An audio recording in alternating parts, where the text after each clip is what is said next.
All right.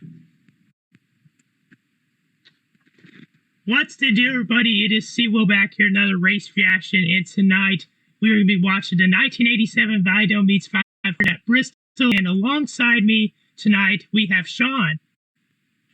How y'all doing? And Mike. What's up, everybody? So, we've watched Richmond in 85 last week, and we've been watching some races from the 80s and 90s, but this time we're going to be watching Bristol. It's Bristol week, and it's also Easter week as well, so I hope y'all are hope y'all have a fun Easter, and don't forget what the true meaning of Easter is. So, go ahead and get right into it. Today's stream is sponsored by Jesus Christ. Jesus, do you know? All right, let's go ahead and He gets us. all right, let's go ahead and start in 3, 2, 1. So as we see here, it looks like there was rain at the track earlier on in the day.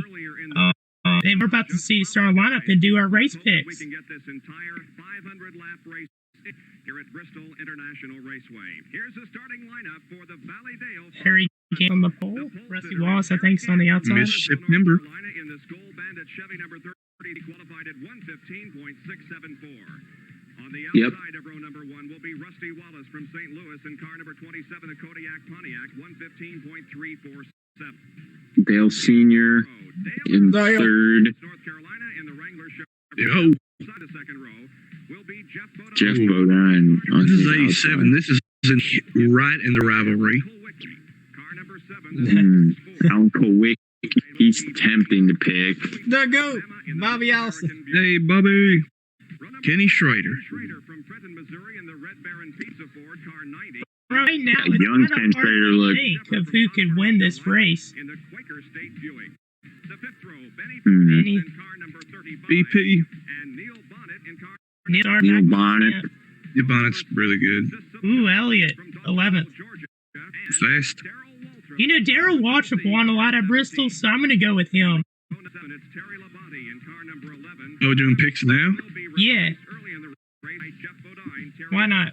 I'm still thinking of mine. I think I might go Darrell, but I also might change it. I'm probably going to go with Dave because he has a good reputation with Bristol and track racing in general, as we saw in the last stream. Bias. Yeah, I'm going to go with Darrell Waltrip. Why not? Didn't me and Mike pick Darrell Waltrip last stream and he picked Dale? Or my I think so, yeah. I think that's what happened. We'll see if that holds true. You know what? I'm going to change it. I'm going to go with Bill Elliott. You're lame. You can't have the same pick as me. No, because every time we do, it doesn't work. That's lame. You're lame, dude. Look at that scoreboard. They just took those down Wilkesboro today. Oh, really? Cool. Yeah, on their they got done with a lot of painting there, and and they put up an LED sign for the scoreboard. Oh, so it's not going to be like a vintage scoreboard. Well, it's going to be a modern. It's going to look like it, but it's not going to be like a complete like the light bulb number style. But it's going to be with an LED scoreboard. They might have something kind of like that. That could work, I guess. I mean, I don't want it to be completely modern. They did some painting that I saw online too. It is they remember last stream I was talking about how I'd like to see them use like the NASCAR series, but like in the old Winston font. Yes, that's what they did. They exactly with that, and it's really good. Is it on Reddit? It's on Facebook. I shared it on my Facebook page. Yeah, cool. Please send me. Who's a driver change right now? Looks like Bonnie went out. Yep. Who went in is the question. I think I said Brett Bodine, but I thought I saw. No, Brett Bodine was racing a different car. Yeah, that's what I was going to say. I think 26, right? I'm not exactly. I don't know.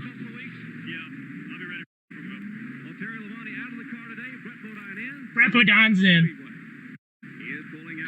I was gonna say because I heard I saw on the lineup Brett Boda, like near the end of the pack. Well, we should be going green like this lap or next. Yeah, this coming lap we're going green at Bristol. The 80s Bristol, nothing beats it, and we'll see how that goes. What's some of your expectations for this race? Good hard race. Most likely a good amount of spinouts too, considering that it looked like it just rained prior to the race. True. Yeah, track doesn't look completely dry. That's for sure. All right, Harry Gant's on the pole, and Dale Earnhardt is right behind him. Rusty Wallace has been running well. Who's going to lead the first few? I think that they're all going to be just a little tentative about this racetrack. This very wet morning. I expect Harry Gant. Here we go. We are not going green. We'll have at least one Oh, not going green. Okay, Yellow? so they psyched us out on that one. fan, and I hesitate to use that word. A debris caution with 0 laps in? Well, Are you kidding me? they don't want to damage any cars. I don't know. I know. Bro, on lap 0, the pace lap, a debris caution. Imagine, you know how like the NASCAR app has like live updates? Imagine that. Pace lap, yellow, That'd debris be funny. caution. That'd be pretty funny. Greenfield, Wisconsin's Alan Kulwicki in the Derek Sport. His best 87 finish matches his best career finish of 4th at North Wilkesboro. And then his best career finish would happen next year at Phoenix. First race of Phoenix, I think it was. Yeah. Not just a one-time shot. All right, it should be going green this time. We could get the See. green flag. No, we'll go at least one more lap. Again. They just did. crashes. Jay in the Grand National race. Let's hope we don't have anything. It said there was the announcers said a lot of wrecks in the race in the day before. There we go. Green flag. Finally. Big lock engine. And we got some beating and banging Eddie Rusty Wallace to lead. What's thinking on that track? It looks way higher than it does today. I love it. I prefer the new Bristol, but I love that like Coliseum look. I mean, I'm kind of like that, but I don't know. I mean, this is cool too. Don't get me wrong, but like smaller track, or at least small tracks that kind of have more of an open feel and more, like I was talking about, like a more down to earth grassroots feel. I enjoy those kind of tracks. That's why I particularly like Wilkesboro a lot. You could see how much better the inside lane is already. Like, Allison's stuck on the outside, and he's fighting for his life to hold that spot over Bill Elliott. He just lost a couple spots. Now he's able to actually outrun and take the inside lane. A lot of confidence last year at this time before he won, and he's showing the same amount of confidence when I talked with him in the pit area this weekend. He thinks yeah, I see the difference how his car's handling too. Yeah. Man, 500 laps around this track, bro. Like, just think about that. You know, we're watching it, but like being inside of a car going that fast and having the wheel that hard, like it's definitely physically demanding. Look, watch the suspension. Look how uneven the surface is. Yeah, look, you just saw that bump right there. Couple bumps there.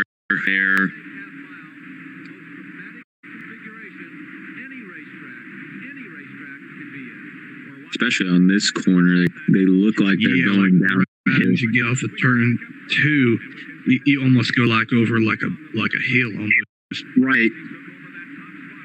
Yeah. See, when they go into 3 and 4, looks like they're going uphill, and now they're going downhill in 2. I think I heard. Yeah, they said something about the old configuration of Bristol was kind of like at an angle.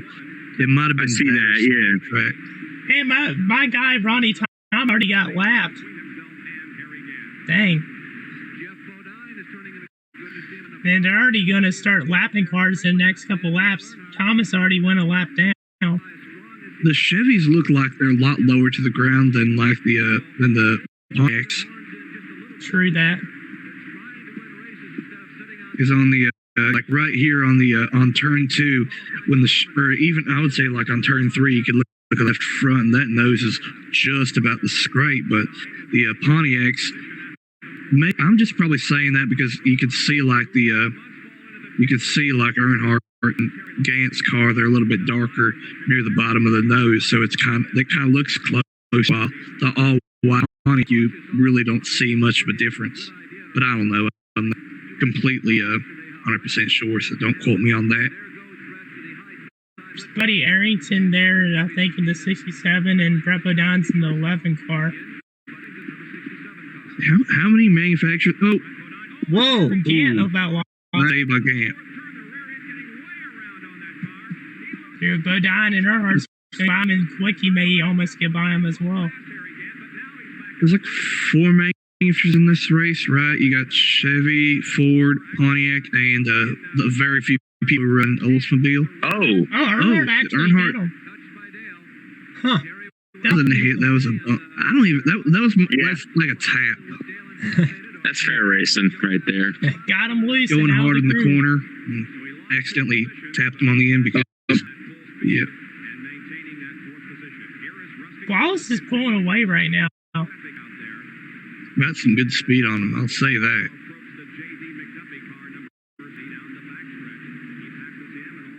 Thomas going 2 laps down, but in '88, Wallace had his flip down the front stretch at Bristol that was pretty bad. If you don't know the story about that, definitely recommend looking that up. There's definitely some videos about it, talk about what happened. But yeah, he went down the front stretch like 4 or 5 times.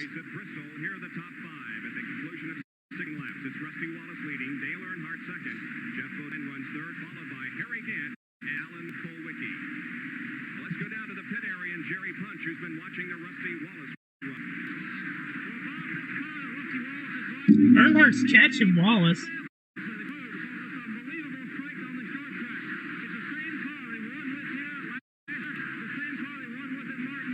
He's gaining on him.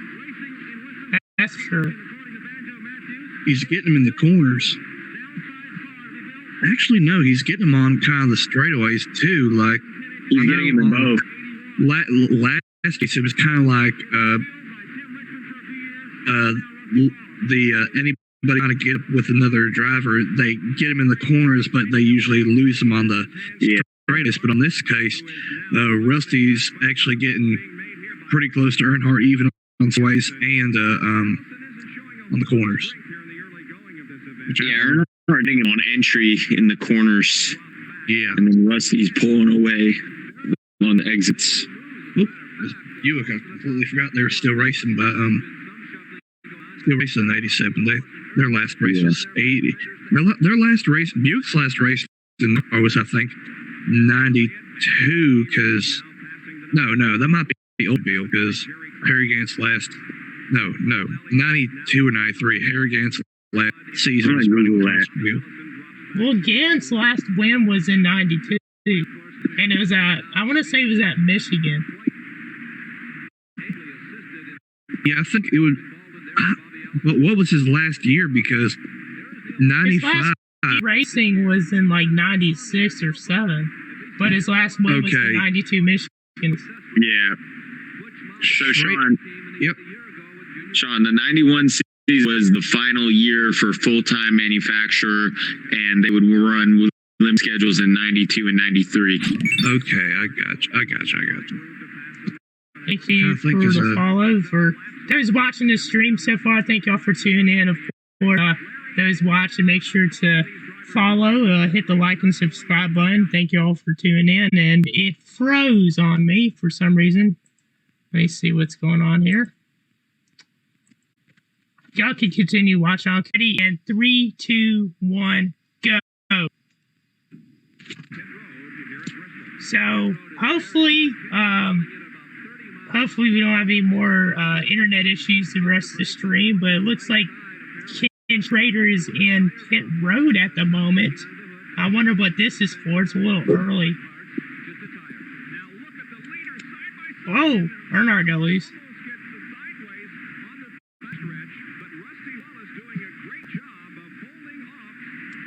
That was a good move, but yeah, so early on, me and Mike picked Darrell Waltrip to win this race, and Sean picked Dale Earnhardt. And the track's a little wet. They ran some caution laps, but y'all didn't miss much for about 20 laps into the race at the moment. And they're starting to lap some cars. Oh, 64.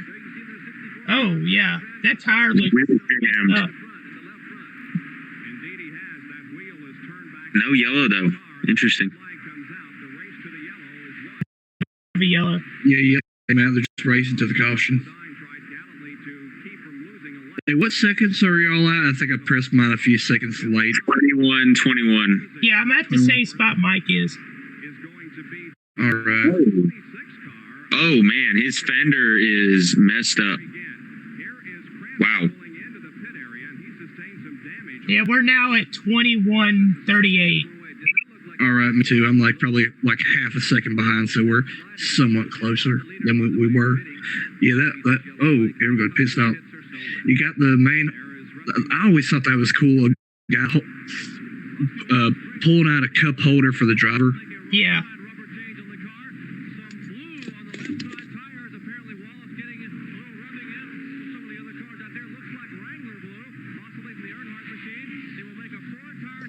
Yeah, for those who tuned in, thank y'all for tuning into the stream tonight.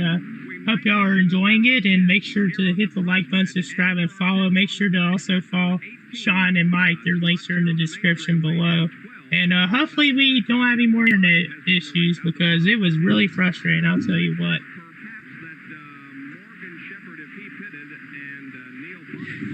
If y'all could only see the anguish we were going through trying to get this call set up. It was very trippy. Oh. A spin? Oh, that could have been really bad.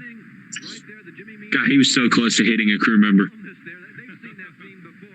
Nowadays, the crew chief would get suspended for that. Probably. Wasn't 83, 84, or no, like an 85, 86, maybe 87. They had, I think there was someone who hit Elliott's team, or Elliott ran into another team. That was 90. Okay, yeah. That was the Atlanta Journal 1990 race where Ricky Rudd spun pit road and, lost. Yeah, that's what it was. Yeah, that was a very sad accident there. But it looks like we're about to go back green here as Punch is showing us the tires. Yeah, that tire's wasted. But yeah, 80s Bristol, definitely fun. And we've watched a couple races from the 80s and 90s last couple weeks, and we're continuing to do so. So I hope y'all really have been enjoying them. And, we've been hearing some good feedback from people about these streams. So that's really good to hear. I would like to read some of the feedback. Yep. Let me read it, actually, now. I'm thinking about it. You're terrible at your job. You should be back. Well, usually I hear I hear feedback on Messenger or Facebook, to be honest with you. Most of the Instagram people just like and they don't say anything to you in DMs. Facebook, they just say whatever, bro. They'll just say anything. Or they'll just message you like, oh, what was that? Like, I literally got this funny comment on, I think it was last week's Richmond stream. This guy commented on the post and he said, "Can that dude shut up?" It was so funny. And then Scott Kozlowski commented under it. He's like, you're talking about Christian, right? He's like, you're talking about a guy in the video. And I'm pretty sure he did. But you see Earnhardt going underneath Neil Bonnet there. Glad to hear Dalton adding to this video. I was there too. I think that was my mom that commented that, actually. That was your mom. Shout out, Mom. I exist. Yeah, I think she's just so used to hearing Mike, and she didn't think Dalton was going to be on the stream, and she was like, oh, there's Dalton. It's nothing against you, Mike.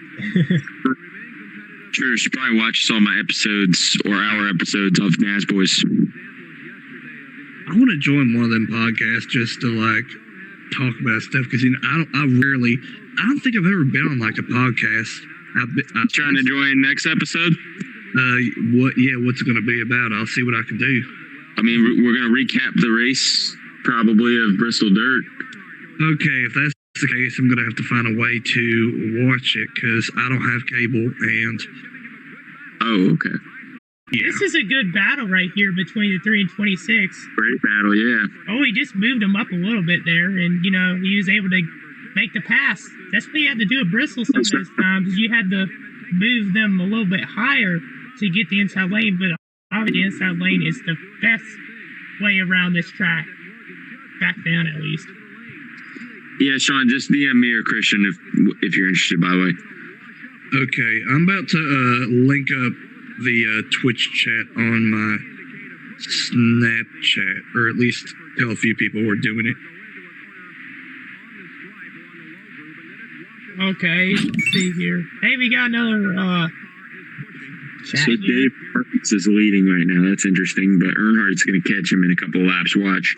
Yeah, Marcus didn't lead much in the 80s, so for him to be in the front of the 80s here, it's pretty good. He stayed out during that caution, and he doesn't have as fresh tires as Earnhardt or Wallace. Earnhardt is way faster right now. You can clearly see it. He just needs to find a way to get on his exact inside. This reminds me of earlier in the race. I think we probably missed part of it, but Wallace was in the lead at the beginning. He got by Gant, and then Earnhardt caught up to him pretty quickly in about 10 to 15 laps, and just very, very much like this move on Marcus, and he was able to get by him. But on the outside, no. Yeah. Brett Bodine's in front of them in the 11 car, and for those that joined the stream, Terry Labonte was actually in the 11 car to start the race, but then Bodine subbed him for him. We got a caution actually here.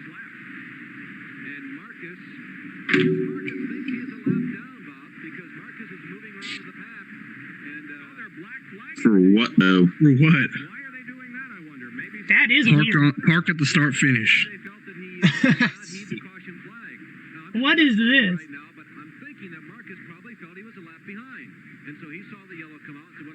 Is it rain?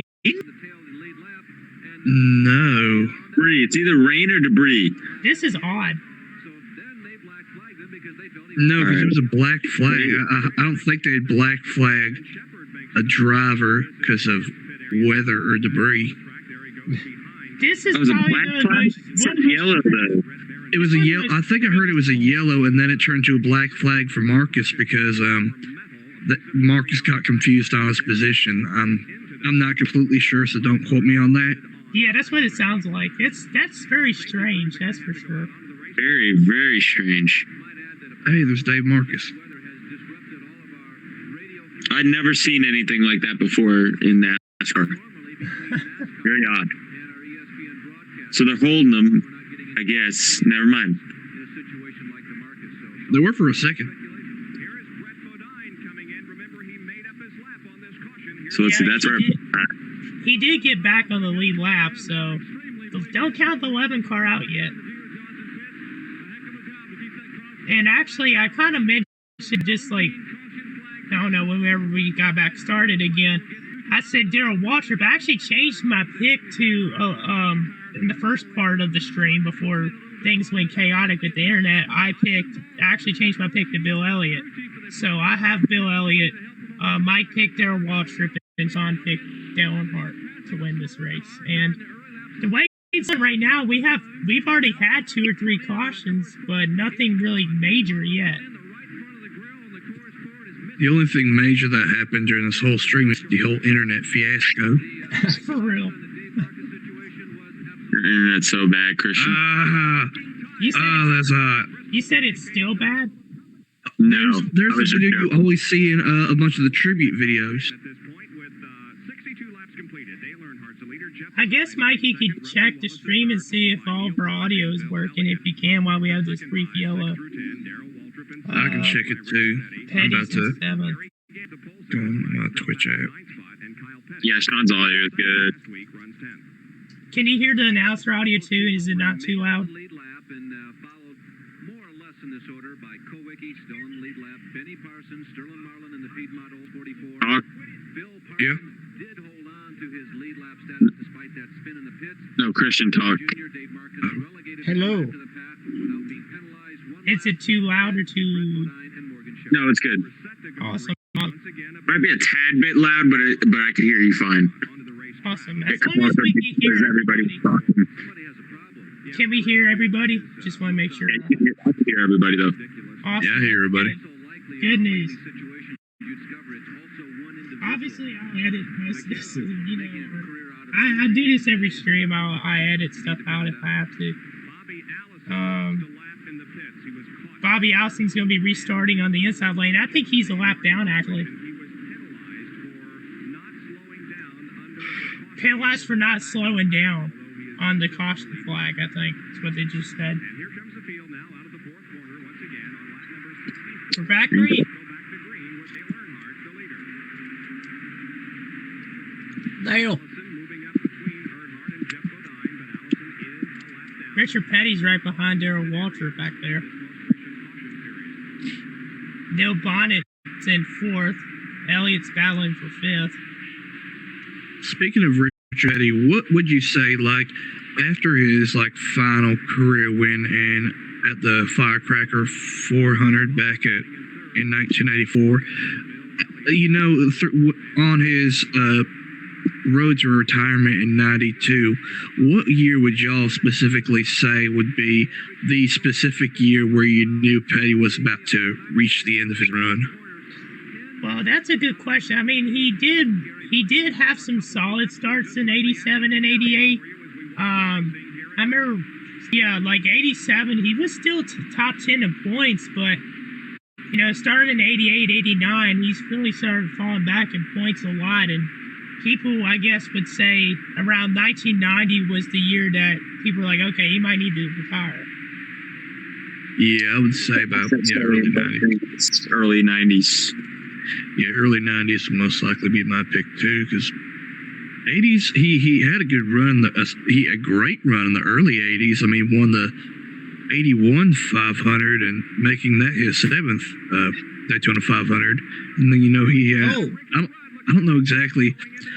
Prior to the 84 Firecracker 400, did he win any ones prior to in between the 500 and the 400? That's what I'm curious about. Earnhardt has problems. Man, he looks like he had a tire issue. Oh yeah. He's coming out pit road during green. Yes, looks like a left rear. Oh. It's either a left rear or left front. Definitely something wrong. Yeah, left rear looks like it's torn up pretty good. Or no? No, it isn't left rear. It's left rear. Yeah, you just tell the car shot right up. Oh, they're doing a full. They're doing. No wait. Just to. They're doing two.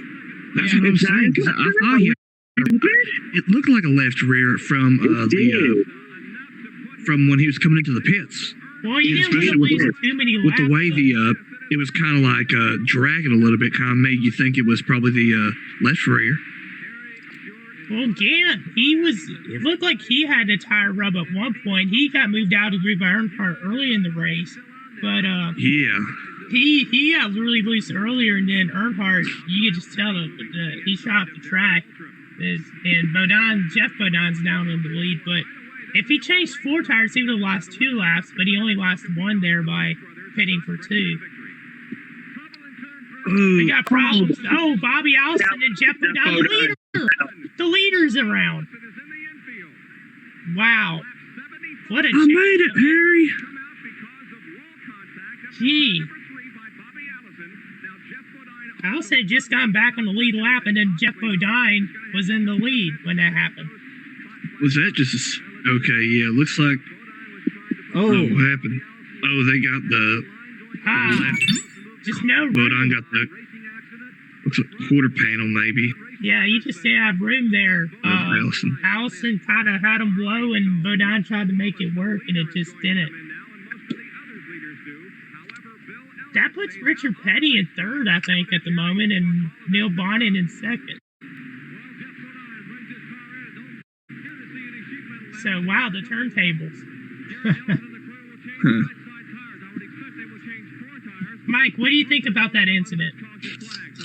Very odd and typical Bristol racing. They will come around and change now left side tires. Bobby Allison's car just behind Modine. Bobby Allison's car being pitted does have significant sheet metal damage to the left front of the car. And they're pitted right behind each other, too. That's kind of funny. And well, we were talking about.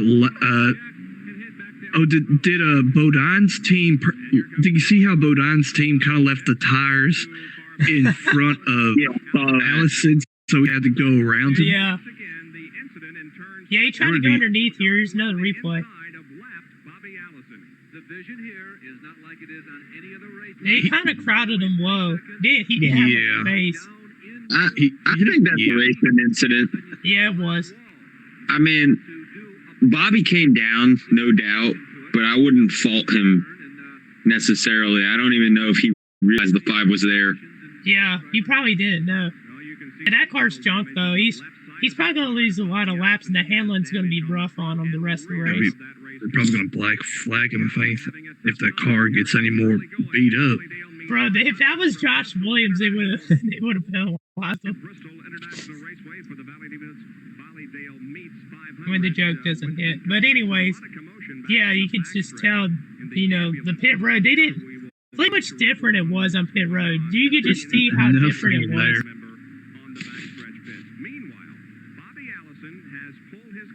Like, there's the ambulance. There is just too much damage to get it repaired in a hurry. So Punch is going to interview Bobby here. Dr. Jerry Lemonade. What happened out there, Bobby? I just got spun out. That's car pretty heavily damaged. You're going to be able to get it fixed at all? They're going to work on it. Okay, Bobby Allison, a 4-time winner here at Bristol, has a short day. Oh, watch your head on that latch. Yeah, that probably wouldn't feel good if you hit your head on it. Bobby will hang close, hopefully, to go back in the Valleydale 500. Yeah. Well, Bobby Allison was I had like a small car, and the latch for the window net was basically just a seatbelt latch. Well, when you have a short track, especially the one That's what a bunch of the safety precautions need. street stock cars. That's how they put their. Winston Cup stock car, nothing new. They've been around for a couple of years. Their purpose Gotcha. is to keep the driver's arms and helmet inside the car during a flip or roll on a racetrack. What is new is one safety feature that has been standardized this year by NASCAR. The simple seat belt flip. What did I just talk to you about? For real, though, like, you just What are the brought that odds? into existence. Now, everyone has the same clamp. Seatbelt clamp here, slides into position, clamp Yep. in place. When a driver I'm honestly kind of really shocked about that because I honestly thought by this time they would have used more of the latch style that they use now. I thought they would have adopted that a little bit earlier. green this time around. Now we know. That's pretty cool. I didn't really know much about that, so I'm glad they explained it. But Bill Elliott's going to lead the field back to green, but Morgan Shepherd's up to third. Marcus is in fourth now. Wow. I miss those old seatbelts. My S10, my 85 S10 had those kind of seatbelts, and those were fun. Man, Kent Schrader got a horrible start on the inside lane, and Earnhardt, who's trying to get a lap back, is going to be right up behind him. This is going to be interesting to see. Oh, Earnhardt's coming on through the inside. Yeah, he used Schrader there as a pick to get around Shepard. If y'all were leading a race and the official said, are you going to choose inside lane or outside lane, which one would y'all choose and why? Inside of Bristol for sure, especially this era. At this era, you would have to choose the inside lane because if you're choosing the outside lane, you get stuck. But then again, you have to think about this. In this era, they didn't have double file restarts. They had single file restarts, but they had the lap cars in the bottom lane. Yeah. Got another debris. It's like our fourth or fifth caution already. There's more debris than Gordon winging a super speedway. True. There's more debris than the front stretch at Talladega. Yeah, that's what I was talking about. That really is Joe, Christian. I know, I ruined it. I thought I was getting like a bunch of wind, and I realized it's just the air conditioning. There on the left-hand side, you're down Random. amphitheater. The track is high bank anyway, and wherever you sit, you can see every single square inch of the speedway. It is a terrific place to Jeez, watch. I got like 3 camcorders in my room, and Back into it, we thank him and Denny I like Brown that. and his staff. Oh, back to the race. Yeah, I'm good. I'm not good. I'm glad that they kept the commercials out. But will they cut the other unnecessary crap out, unlike the last guy? Well, the Was it thing like a is, right? red You know, flag most of that was these 10 minutes? uploaders, I don't know. most of these uploaders, they recorded from like maybe some device they have, you know, from back then or whatever, VCS. I don't know. Some of them VCS. for sorts of different devices, and sometimes they are able to cut stuff out, and sometimes they can't. Just But if you depends on cut the commercials when out, they uploaded the video. if you cut the commercials out, why can't you just cut out everything else? Maybe just for, you know, you want to have the whole race there so people can see what the whole like race was, the broadcast. I don't know. Maybe you're right. I think that's Kyle Petty there behind Marcus and Morgan Shepherd here. I think this is a battle for third. It is Kyle Petty. Yeah. Because wasn't 86 when he was driving the 7-Eleven car? 86. Are you talking about Kyle Petty or who are you talking Yeah, Kyle Petty. Well, you got to be impressed with Dave Marcus. Because his main Oh. sponsor was a 7-Eleven in 87. He was Well, he driving drove the 7 car in 86 because that was the year he won the Richmond race. Yeah, that's what I'm taking my data from. Yeah. Hey, good side-by-side battle here. Both of them are not letting up at all. Real. Nose to nose at the finish line. Yeah, they're real. Oh, car on the bank. Yeah, it looked like Ronnie Thomas. I couldn't tell if that was him or not. Rusty Wallace is behind them. He was started second and he led a little bit early, but now he's falling back a little bit. He's trying to catch back up to the leaders. Richard's right behind Kyle, or was right behind Kyle. Now he's behind Rusty.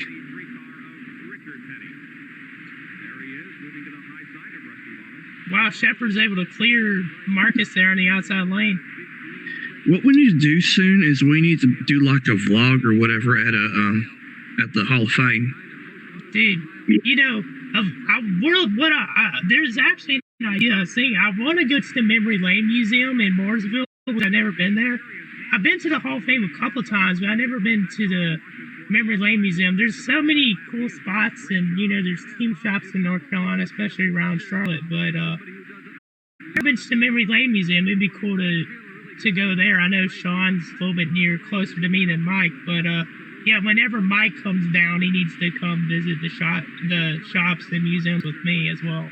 I've always wanted to come visit North Carolina, but I've never found the time, or obviously with how high the gas prices are, or the money to come down to North Carolina. I would so be down to spend. That's my life goal one day. Spend a whole week in North Carolina and just visit all the team shops. Isn't it? What better week to do that than the 600 week? You know, you could go see the 600s on the weekend, and then during the week you go see the fan days they have at the team shops as well. I would say one thing that one thing that I did years ago. So I think this was 2019. I did the I don't remember exactly what it was called, but it was like Richard Childress. They're doing like a shop tour, and I don't know. You don't hear much about Chocolate Myers after his diagnosis, so I don't know if he hosts it anymore or if he's doing any of that. But you know, you go walk around the shop, or you go like to the engine development building and the place where they train like the pit crews and they do all that stuff. And I think last time I was there, I saw what's his name? Childress.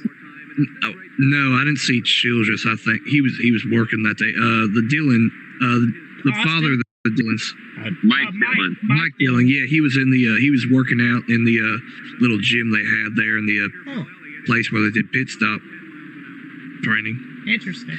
It was Oh, nice. nice move by Rusty. Oh, contact between Petty and Gant. Close quarters there.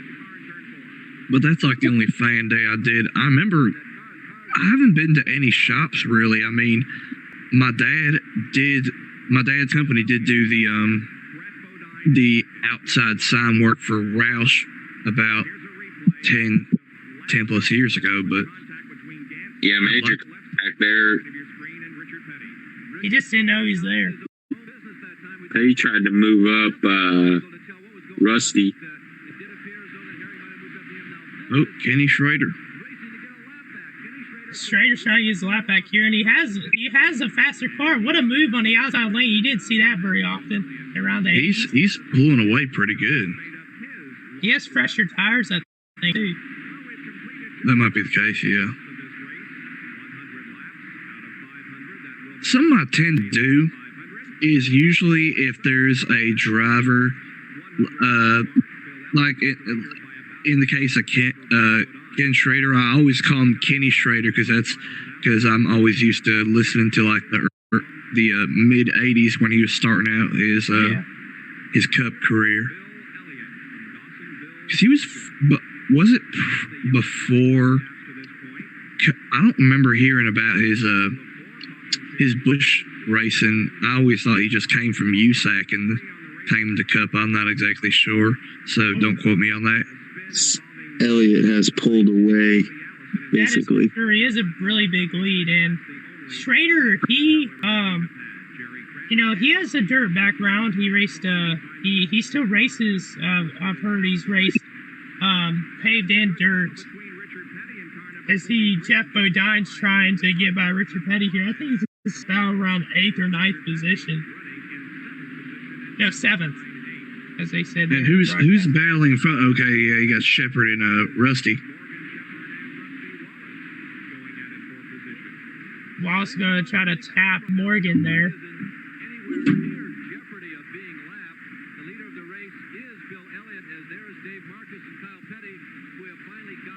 And Kyle Petty's been gaining on Marcus. He's just trying to find a way around him on the inside, but Marcus is sure not going to let him get by easily, that's for sure.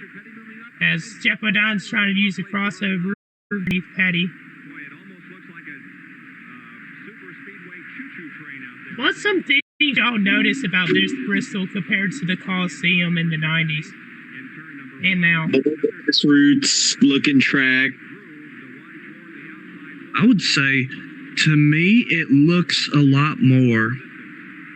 Well, I would say the 90s and the more modern day Bristol is the Coliseum, but to this, it kind of looks like it's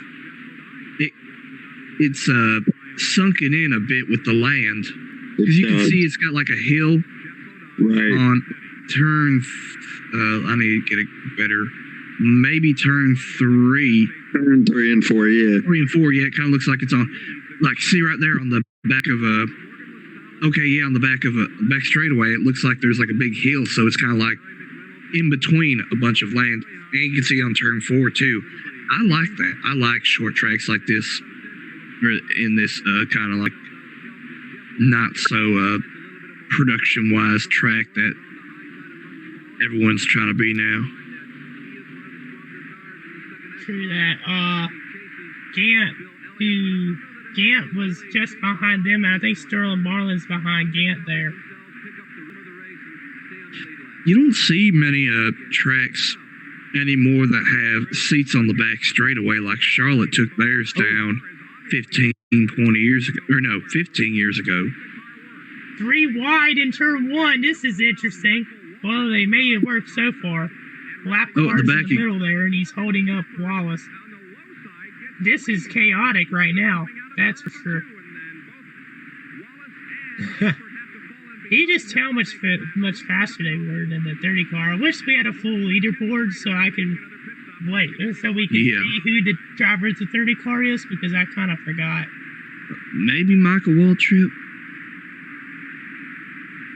Because I know in the 89 or 90, he was driving the 30 Pennzoil car. Yeah. Man, Schrader had just gotten by, to get his lap back, and now he has to go down pit road there for that change. So we're on a green flag run at the moment. This is the longest green flag run of the race so far.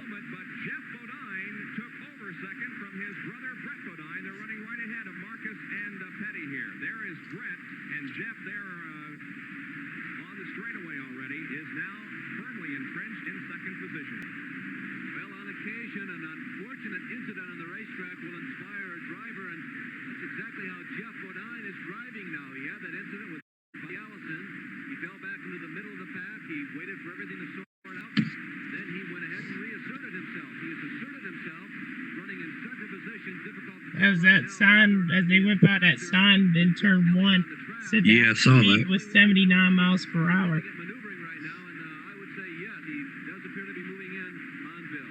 We haven't seen anything with Earnhardt in it for a little bit. Yeah, he had the pit and he got his lap back, I think, but he's still a little ways behind. Yeah.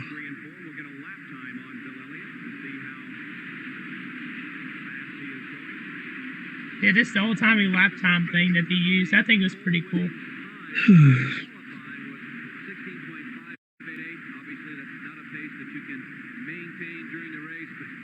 As you can tell, the lap times were definitely slower by a couple seconds. A few seconds, though. Not too horrible.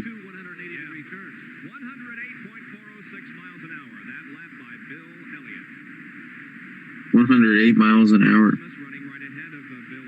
It doesn't sound fast, but, being inside of a car, going, around. Oh, one car. It's they got a tire. Looks like they went straight into that wall. Two. Let's see who it is. 52, is that Ronnie Thomas? No. No, I don't know. I see someone with short shorts in the crowd, which is a very pleasant sight to see. I'm shocked.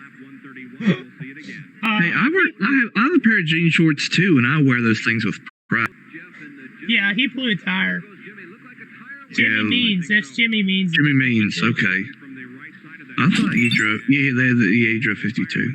Hey, thank y'all for tuning in. See another follow and message, and thank y'all for tuning in to the stream. Really appreciate it. Make sure to follow and share this around as Bill Elliott and most leaders are coming in here for pit stops.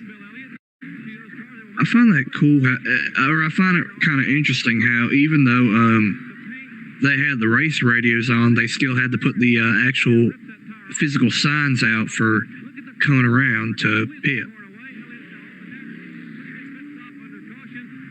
Oh, off pit road is going to be Elliott and then Earnhardt.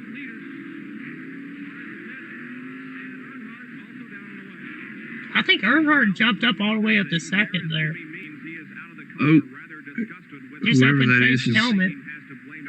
is driving with a Bell Mag 3, which was the previous helmet, to the Mag 4, which many of the drivers are using at the time. Correct. I'm most likely going to be the one that gives tidbits that really no one really cares about, but there's going to be like one person who's going to be like, this guy knows what he's talking about.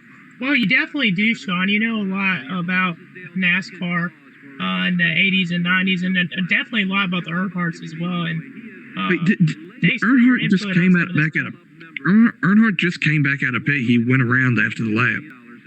I think what he did was they changed tires on one side of the car, and then they came back down and they changed the other side. I don't know. But, the thing that I'm interested in a lot with both football and with NASCAR is I'm also really, I get interested in things such as, like uniforms and helmets and all. That's why I have at one point made a giant Reddit list basically about what Madden should do to update their helmets and their uniform roster for the next game, but that's another story. Yeah, I think Wallace is back in the lead here.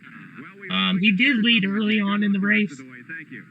Buddy Arrington's in front of him in the 67 car. All right, let's review our pit stop summary now. Is that confidence or I'm pretty sure it's Harold Kinder on the flag stand, but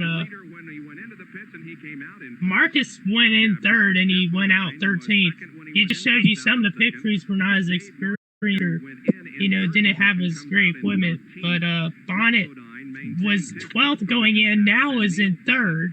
So Bonnet is having a chance here to contend for the lead for the first time today. That Earnhardt came in, he pitted twice. The first time he came out, he was in second position, and now he's back in. They're like, hey, shout out. Hey, you noticed something, Mike? It's kind of random, but they're showing fans in the crowd. How many kids do you see? Can't tell. Because Fox will be pointing right directly at one. The reason why you can't see any kids in there is because all that cigarette smoke creates a beard for them, so they all look like adults. Shit. Is that Tim Richmond? Tim Richmond. Just a couple of weeks ago as he began a testing program in hopes of returning to the Winston Cup Trail soon. Humpy Wheeler standing there talking to Tim and exchanging pleasantries. There's Tim on the track running the numbers. That looks like Darlington. Yeah. It's a Darlington test. That's kind of interesting because it looks like it was taped on like a videotape, but in a way it kind of looks like it was taped on film because it's got kind of softer details. Yeah, that was a pretty cool shot though. Darlington Raceway. Well, it was the first instance I had anything to do with something that devastating. I saw the piece on TV with all the drivers they said about being scared in a race car from Atlanta. I don't know if it was on TV. Well, believe me, I have not been as scared in a race car. I've been scared in a race car, but not nearly as scared as I was. Interesting. During the time that I was in the hospital at the worst points. I normally, I usually avoid treatment as much as possible as far as if there's something wrong, I'd rather forgo the treatment because I'm scared of the doctors and the dentist and everything else. I've never seen this interview before, so this is quite me neither. Interesting. Do anything they could to make it better, to make me feel better. That's kind of an eerie yet ironic thing that he's talking about. He's talking about like getting better, make sure to go to the doctor, and then the fate that happened to him. Yeah. And at the time, they didn't know what healthy thing he had. Yeah, that's the sad part, that they didn't have like a way to try and treat it back in the 80s and 90s. And Benny Parsons is driving the 35 car in this race, by the way. There's Jerry Punch. Should be going back green in a lap or two.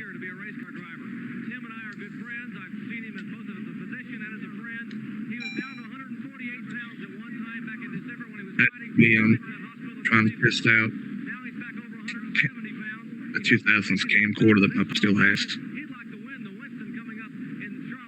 Oh, the battery's about to die. Well, we all know what happened at the Winston in '87. Yep. My grandpa was at that race. I'd like to,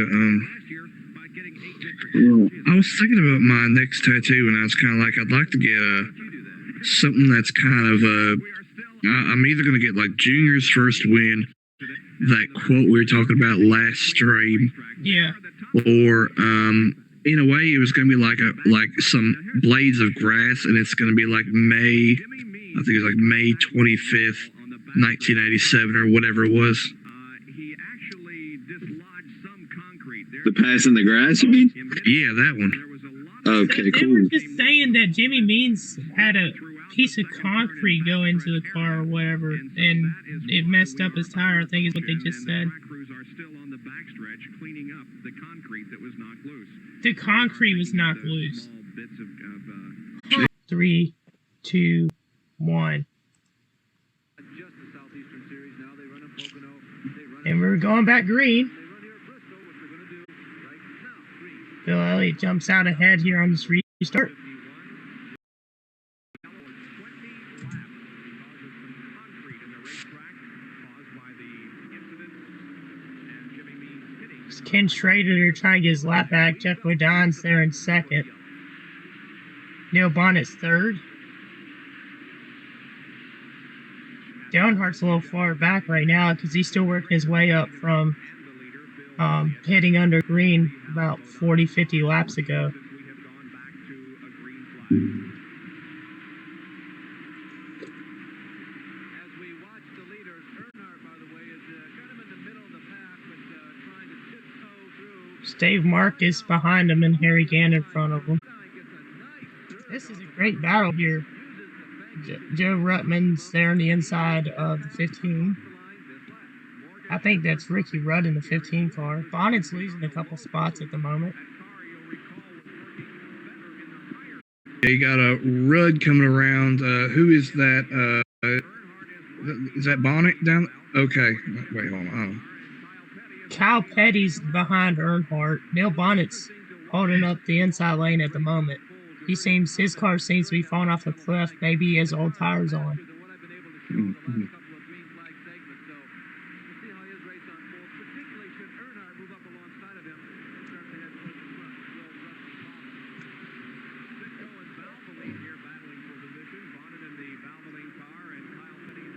Yeah, for some reason right now, Bonnet's just doesn't have the speed, it seems. And the outside lane's working. Everyone's going by him. And right now, Bonnet really needs a caution to get adjustment made on the car. Yeah, that most likely have to be the situation. He's getting passed up pretty good by. He's getting lap, or not getting close to lap, but he's losing the field. Darrell Waltrip hasn't been much of a factor in this race so far, but he's still in the top 15. There's 18 cars on the lead lap at the moment. Marlin is 14th and Waltrip 15th. That would put Harry Gant in 13th and Benny Parsons in 12th. Back to the leaders, meanwhile, it's still a Bill Elliott race to this point. Ken Schrader is still in between. Yeah, Schrader's still been able to hold on in front of Bodine, and he really needs to because you don't want to lose more ground here. When you lose laps at Bristol, it's hard to get them back unless there's caution.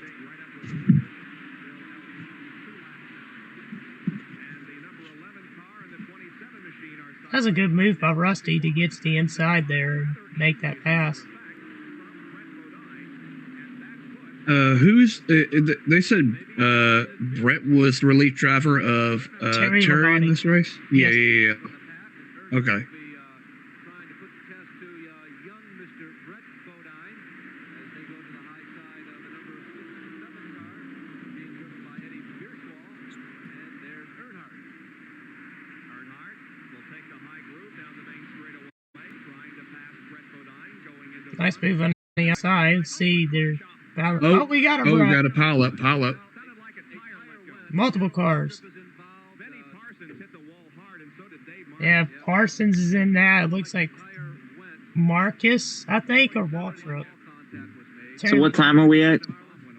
What time are you guys at? Went around as well. I'm at 1:10:15. Same. I'm same spot as Sean. Yeah, I wish we were a little more coordinated with that. Yeah, Bodine really packed the wall there. Tough break, nothing to do on a half-mile racetrack. Going into a corner at 150 miles an hour, he hit debris. He's trying to get it back going again, but he can't. Sounded like something literally blew up. See, we have replay here. Hey, we got a message. It looks like we got a follow here. Thank you so much for the follow and for everyone tuning in, obviously, to the stream. Really appreciate it. Make sure to like and subscribe and follow. Also, go follow Sean and Mike. The links in the description below us. We got a replay of what happened here. Cherry red car right on the rail. There's Sterling Marlin spinning. And you can see Ooh, Waltrip almost got through that. Just the hole closed up on him. The pole setter Harry Gant was who else? I mean, Harry Gant's got to be involved. You see Sean, what do you think happened there? Darlington stripe applied by another car here. I guess my guess would probably be like a cut tire, most likely, from the replay, but I'm not 100% sure. They don't have.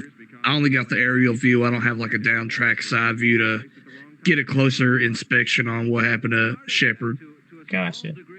If you're running up front on a regular basis, that happens less. Gant just went down. Right now he's going back in. Yeah, Waltrip has some Oh yeah, damage. his back, his right rear quarter panel's torn up. Yeah, it's really going to affect the handling of that car. Circumstances for Darrell Waltrip. Bob, we're also getting a report now on the radios that it has begun to rain. Oh, We are rain 80 report. laps away from the 250 lap point. If we can go 251 laps, this race could be declared official. Huh. We are 80 laps away. There will be no way that we will run 80 Yeah, laps. it's apparently starting to rain at the track. Got some anxious going back to green on lap number 1. All right, we're back green here. It's been a lot of cautions in the last 50 laps. We'll see if they can keep it green as Wallace is trying to get underneath Jeff Bodine here for the second spot. Bill Elliott's led a lot of the laps in this race so far as Earnhardt's back up the fourth. Familiar face up there. Yeah, you can see that smoke. Oh, yeah. Oh, something's wrong with the 17. Looks like a left rear issue. Oh yeah, you can see it especially on the corners. Yeah, he's got something dragging. Yeah, he's going to have to come down pit road.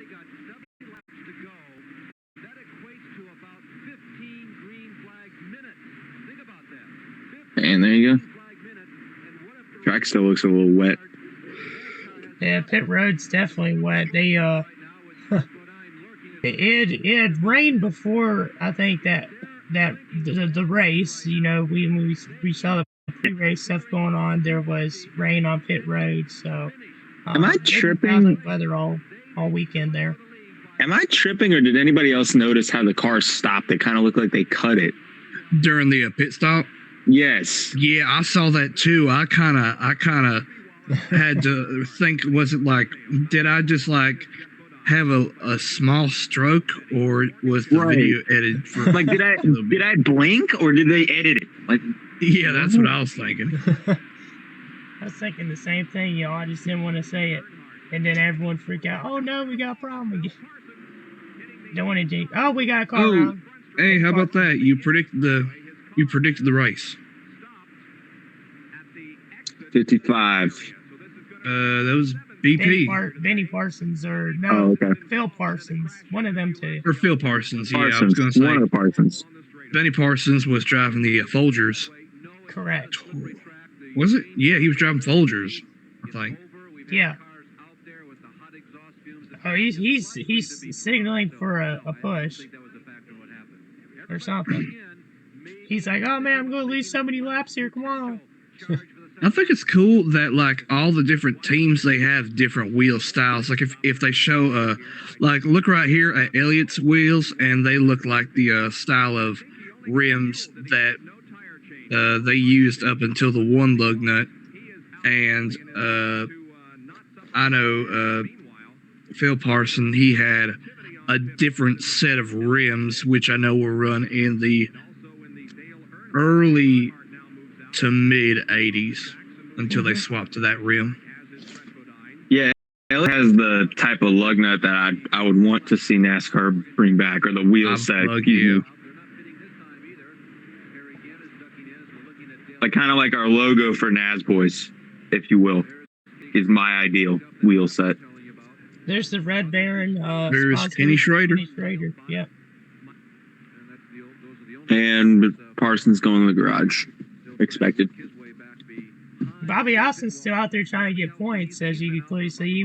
He was involved in a wreck earlier in the race. He's halfway in the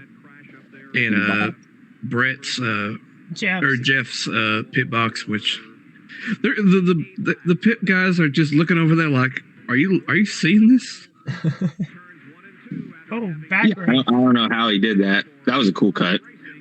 Well, you know, like their pit rules were very loose in a way, because you could be like halfway out of the pit box and they wouldn't really matter. And at least some part of your car had to be within your pit box to be legal and be able to be worked on. But today they call that too many boxes or whatever. Yeah. Call it too much of a hazard for other teams. Can we talk about that move there by Ken Schrader on the outside of Joe? Yeah, that was cool. And Al Kawicki looked like he was going to get underneath Schrader. And, we got another car smoking. Who's that? Number 8. Hillen Jr. Yeah, Bobby Hillen Jr., yeah. Oh, my, we got a wreck. Oh. Yeah, you can see a lot of fire coming out of the... Cautions breed cautions, especially at... He blew that engine. He blew that engine and he's still running it. Just crazy. Wait, what was this cut? They got some flame shooting at the bottom. I got problems. Oh, he can't do that.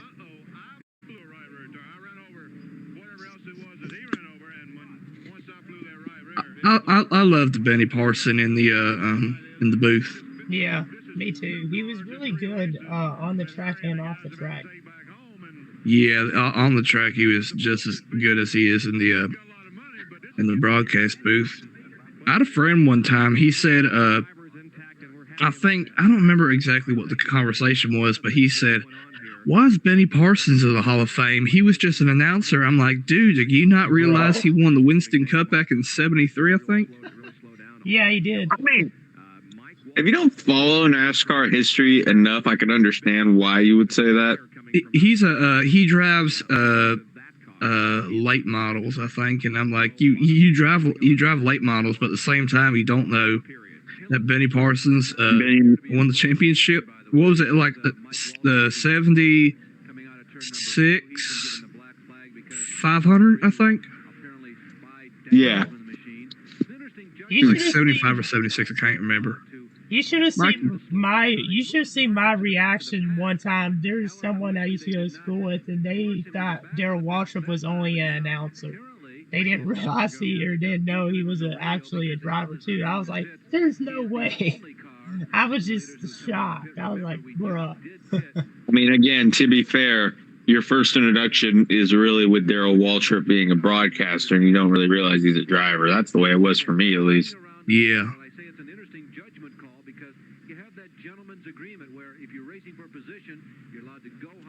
I think it's you don't see much of pit crews pushing the car out onto pit road when they get out of the pit box, and I always like that. It seems like a good little team effort to give it a little extra boost before they get out. Do you mean today or this race? Well, this race, and I like to see it now sometimes. Got you. It kind of makes me think of how you had to give the cars a little push in this era to get it off of pit road. Yeah, I can see what you're talking about there. Look who's in the lead right now. Sterling Marlin in the 44. He was involved in that wreck about 30 laps ago, and he's in the lead. And Wallace was passing Rutman, I think, for second or third there. Schrader's going to get him. Oh, he's driving out of the... So, if it's 87... Would this be... Would have Terry have been like the year before? Or was that back in 85? Because he won the championship back in 85, I think. Or no? No, he won in 84. Yeah. Yeah, 84. 85 was a wall trip. I think. Wait, how ahead are you, Christian? Labonte left the. I think he left the 11 car. No, he left the 44 car in either 85 or 86 because Labonte ended up driving the 11 car, and either 86 or 87, but I am at 124.50. 124.50. Now 124.55. You're a couple seconds ahead of me, so that's okay. Oh, Earnhardt's challenging up Rusty Wallace for second.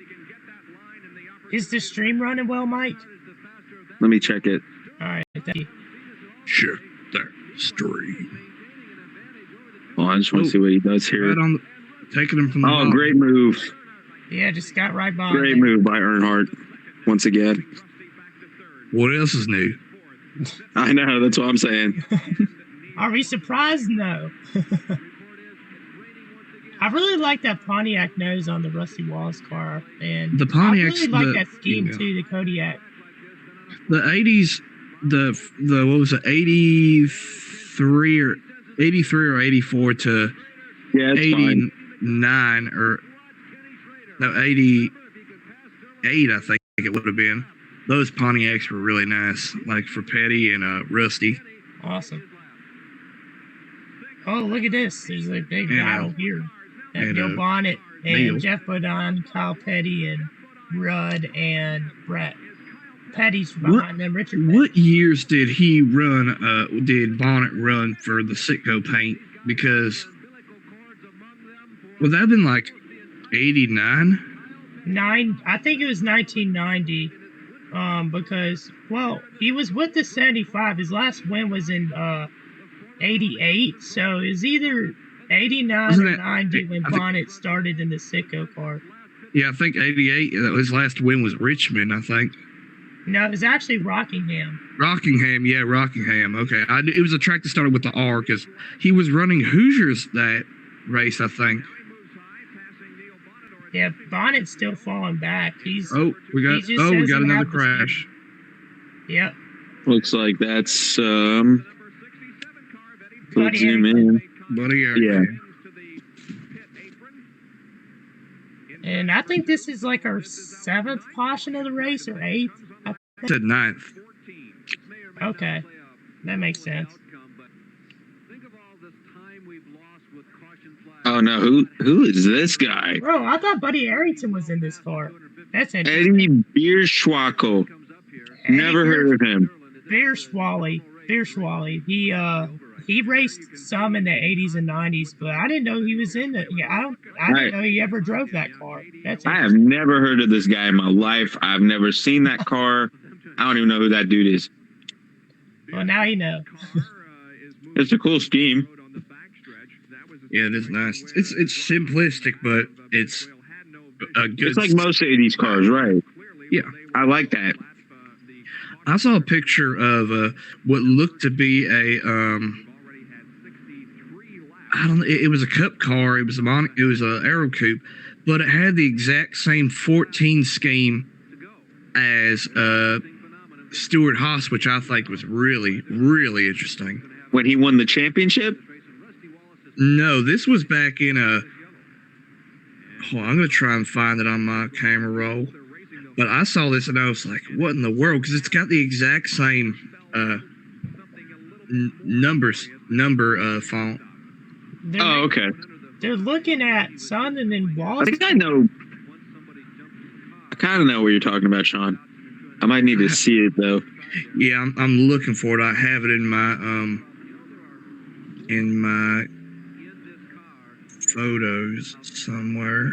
I wonder what type of adjustment they were making on Wallace's car. They were under the hood and they had a crew member inside the car as well.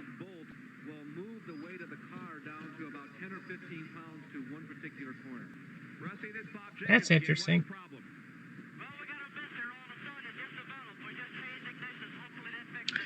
Correction. It wasn't it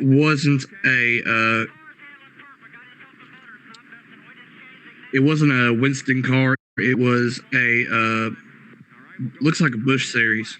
Busch Series, can I see it? Yeah, I just sent it in the group chat. Oh, I see it now. Never mind. Oh yeah. I see what you're talking about here. That's cool.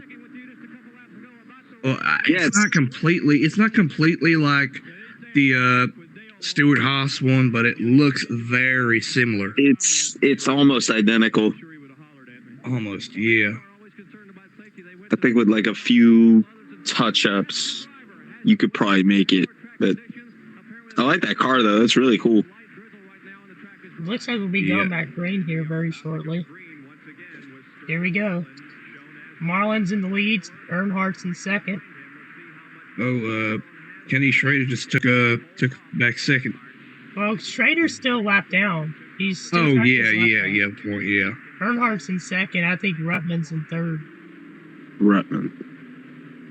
Ruttman's been in the top 5 most of this race, but his car doesn't seem to have the speed as Elliott or Earnhardt or Wallace. But he's still been hanging up there because he's been very good on the defensive end so far this race. Let's see.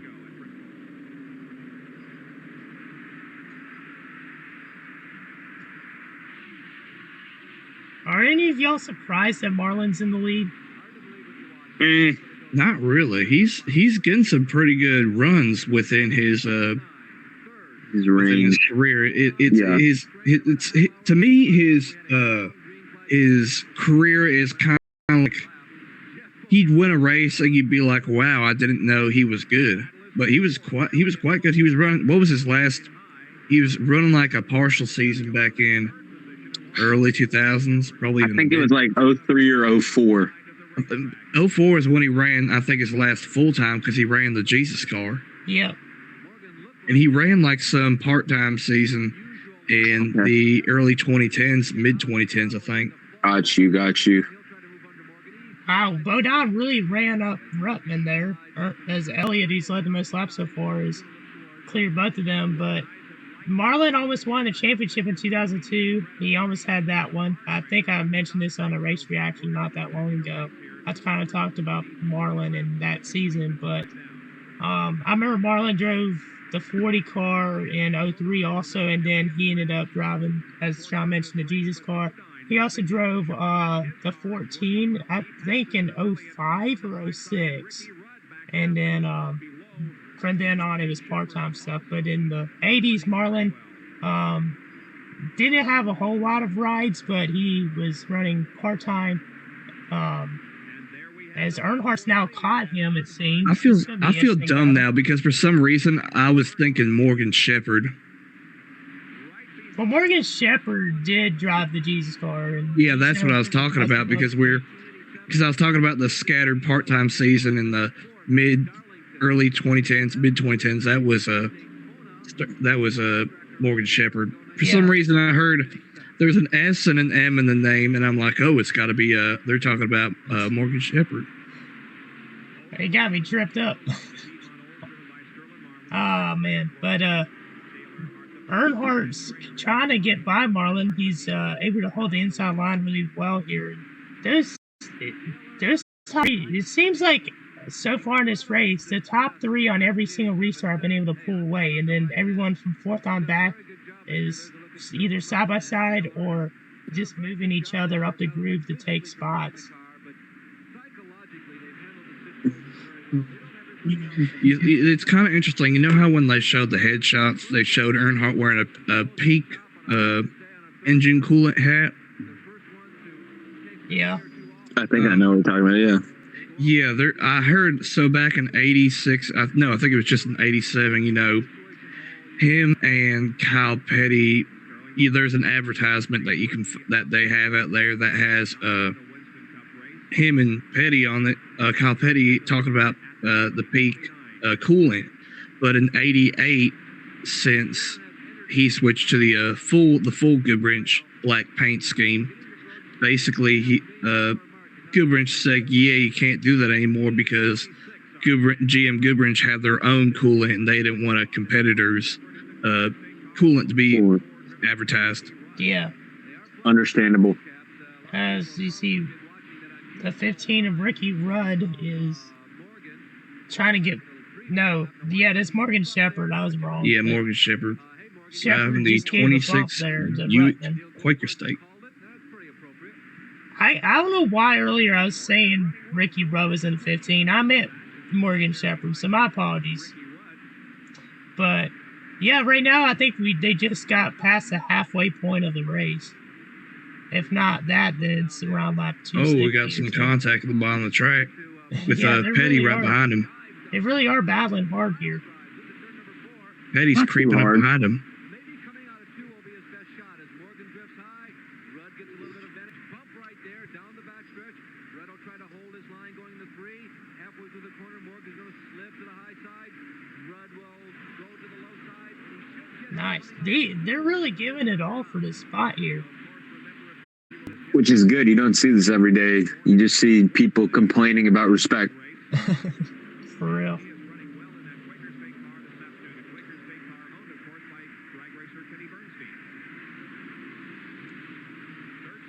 See, this is what I love about racing. This is why I watch it. Not this crap that we see today. Well, there is some things about racing now that I don't like. There's actually a good bit of it there's a good bit of things I don't like, but I'm still gonna watch the sport. Of course. I just wish that it wasn't as everything dependent. I wish it wasn't so strict on inspections and I wish there wasn't so much technology involved in. I want to, I don't care about the technology, and I'm glad that they cracked down on the cheating a little bit. Yeah. But what's really making me mad is that They won't let nitrous in the cars. That's what I'm mad about. Oh Jesus! Oh. no, the fact that these guys in suits don't know anything about racing and they run the sport to the ground. That's why you see these team owners protesting. And you know what? I don't blame them for it.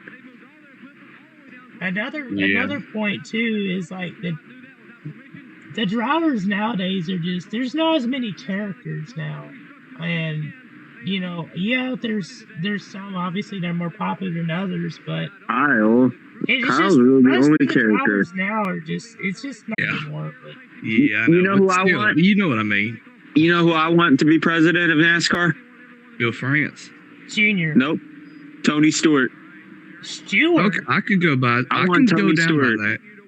I mean, you have Listen, a point, but he I'd is- rather say Junior. But okay, it's fine. Listen, Junior Tony or Stewart. Tony Stewart is so good at running the SRX series. Oh, Oh He boy, is- here we go. Here. oh. Oh, got into him. Oh. Marlin's in the wall. There goes Bodine, and there goes Schrader. I'm curious if this is one of the things that Sterling brought up on the podcast, because I think I might have heard something along the line when I watched the last podcast or at least the Sterling podcast, where he was saying something about how they ran into each other during a race. Yeah, right there. But it didn't look like he did it on Right. purpose. He looked like he was trying to avoid was that Buddy Arrington at the bottom? No, Okay, I it didn't see who it was was. some lap car, and there just wasn't room there. Marlin, Yeah, he tried.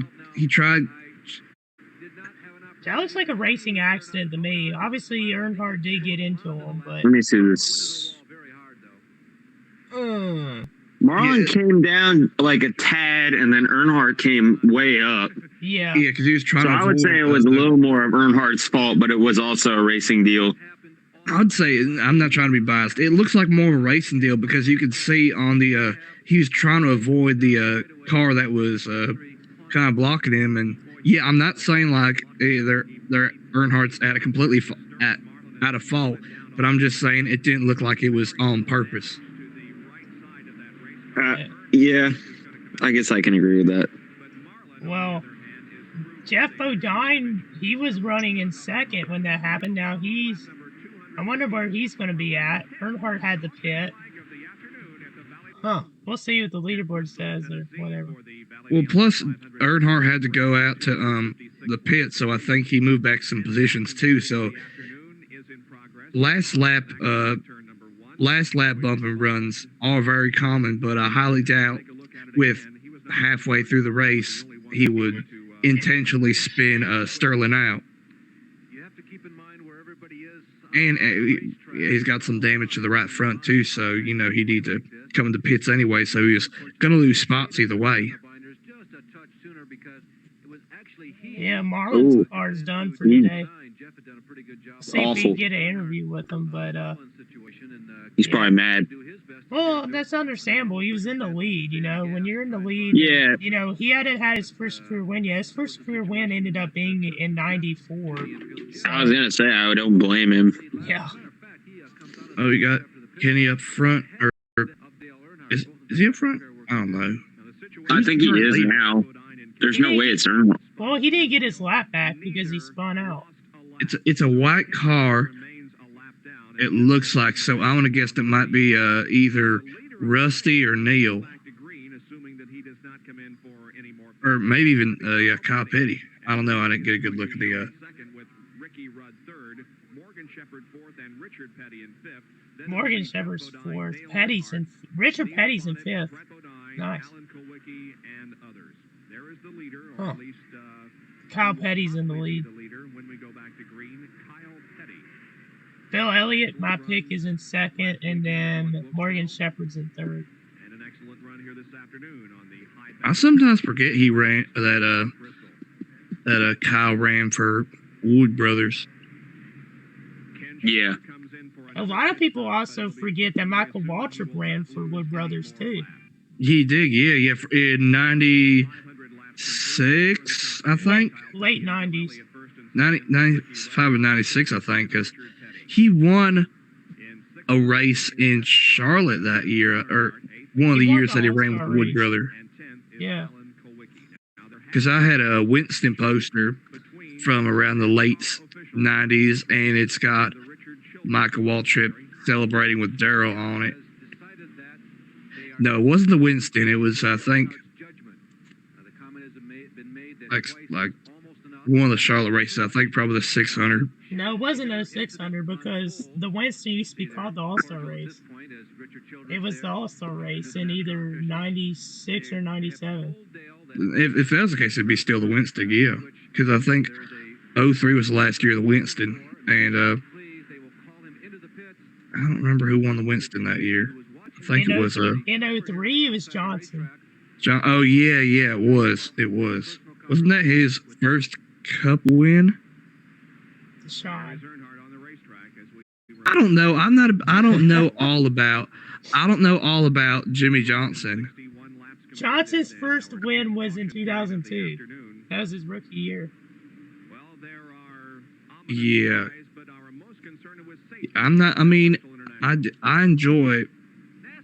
I enjoy Johnson and his work and all, even though Earnhardt should have won in what was it, 05, 06. But anyways, that's besides the point. How do they do it? Well, let's find out. There are three primary safety endeavors that NASCAR has built into these race cars. See what he's saying here about the car. Compartment stays completely intact. Number two, to make sure the driver stays within that compartment. And number three, to make sure that if a driver is injured or an accident occurs, he can be removed from that race car very quickly and safely. Let's take a look at the three primary safety areas. The driver's compartment, completely surrounded by a steel reinforced roll cage to protect the driver. These metal bars on roof, front, and side will keep the motor or rear part of the car from coming in on the car, forming a safety perimeter here where the driver sits. Now, keeping the driver in this safety compartment, a 5-point seatbelt hookup, a padded reinforced seat, and most importantly, just a couple of years ago, the window netting was added. This clamps here along the side door to keep the driver's arm and head. You could see the smoke coming out of his mouth. It must have been cold that day. I was gonna mention that. Yeah, it's weird seeing Jerry Punch with a mustache. Because I always imagine him like in the scene in Days of Thunder where he's got kind of like a receding hairline and a clean shaven. Yeah. Drop it out of the way, and the driver can be easily lifted from the car and taken to the ambulance. One final point. Last year, NASCAR required a special shutoff for all electrical current. If the safety crews come to a car and it's still running, maybe the driver is unconscious, they don't know which switch to hit here on the panel to cut the car off. Now all cars have this shutoff. It's right here. They simply pull the switch, shut it off. I didn't know they had a shutoff switch back there. That's kind of cool. That would be right above the battery because on, I think, a lot of the stock cars. I don't know if it's still now, but the battery compartments, the battery is stored in like front of the left rear tire. There's a small compartment. Yeah. See what Marlon has to say here. The car hit real hard, and I'm all right, and the boys really done a good job here on the car, and it's just an unfortunate thing happened, and we'll back up and get them next week. Let's take a look at the replay. You tell us what happened. Here you are going into turn one, leading. Well, it looks like you can see it. He definitely turned me around, and it's unfortunate. The car was running real good, and the boys had worked real hard on the car all week, and what can you say? What were Dale's options there? You think he could have stayed out of you possibly, or did he have anywhere to go? Yeah, he could have. He could have definitely stayed out. If you see a man outside your door, he's there. But a deal like it is just it's backyard Saturday night racing. Well, Sterling, sorry to see you out of it. A brand new race car now totally destroyed here at Bristol, and better luck next time. Okay, thank you. Yeah, like you could see. At Bristol International Raceway, as the red flag has come out because of rain. This is pretty decent. Oh, we got rain. Already wet down Red flag. very much. And this race has been marred with cautions. I'll tell you what. By putting down tarpaulins, but it is coming down at a pretty good rate right We'll see if they fast forward. I like the beyond the halfway point, so I don't know who that was on the front row on the right side, but it looked like they just went through like a street stock race. How there's no front. It's basically like halfway on. Yeah. Ooh. National Raceway, one severe problem for drivers is neck fatigue. There are a number of different ways to combat that problem. Let's take a look. Kyle Pitt's helmet has a clamp on the left side. Man, I really want to get a helmet like that just for a collector's item. His dad Richard has two. I've never seen something do it like that where it's on top of the helmet. I've always seen it on the left side. Down beside the seat.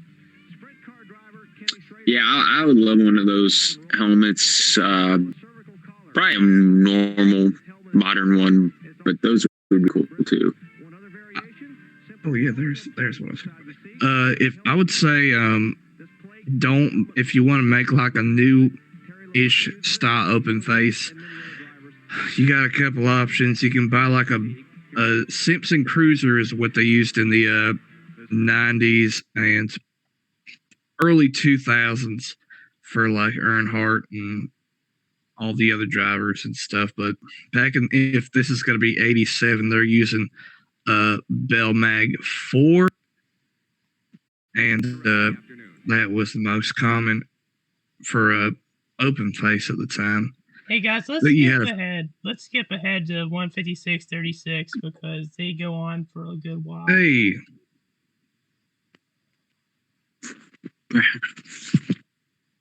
$156. 36. 156.36. Got it. Yeah, that's when they start racing again. Okay, so Kyle Petty. Oh, wait.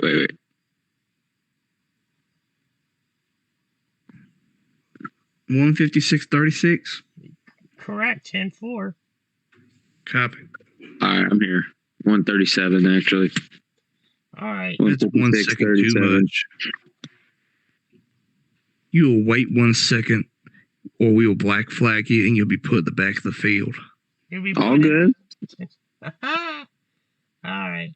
Let me know when y'all are all there. I know my. It's going to be a 95 All-Star race. I'm here. What was it? Yeah, it was 95. Sean? Was it? Yep. All right, let's start back here in 5, 4, 3, 2, 1, go.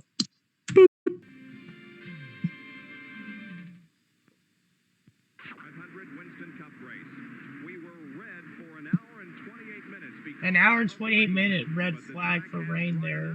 The quality's kind of bad at the moment, picture-wise for me, but it looks the exact same. Is yeah. Well, as it looks like Bill Elliott's in the lead. This involves the number 7 car of Alan Kulwicki, 33, the pole sitter for this race, Harry Gant, and the number 15 car of Ricky Rudd. This is 7, 8, and 9. They just said Ricky Rudd was in the 15. What's going on here? Yeah, Ricky Rudd's in the 15. He drove for Bud Moore in 87. That doesn't. Okay, I'm so confused. I literally thought that they said Morgan Shepherd was in the 15 earlier. I'm tripping. What is going on with my brain? No, Morgan Shepherd's in the 25 Quaker State Oldsmobile. 26. You mean the 26? Because 26, I yeah. thought Joe Rutman was in the 26, but apparently I'm wrong. Right now, Rusty Wallace, though, is just way off the pace compared to earlier. I think he's been a couple laps down for the last 50 laps. Maybe he might.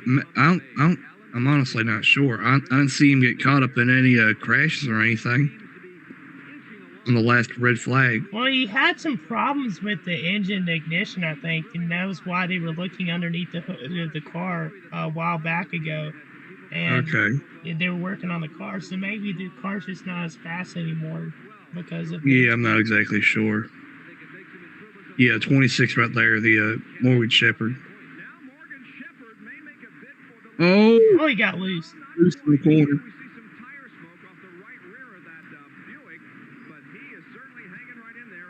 Yeah, that track is still pretty damp.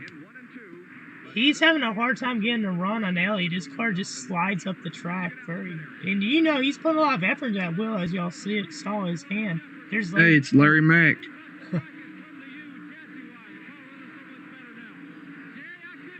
He looks like somebody. I'm figuring out who it is. It's Larry McReynolds. No, I know, but what I'm saying is Larry McReynolds looks like somebody, but I'm trying to think what I'm trying to say.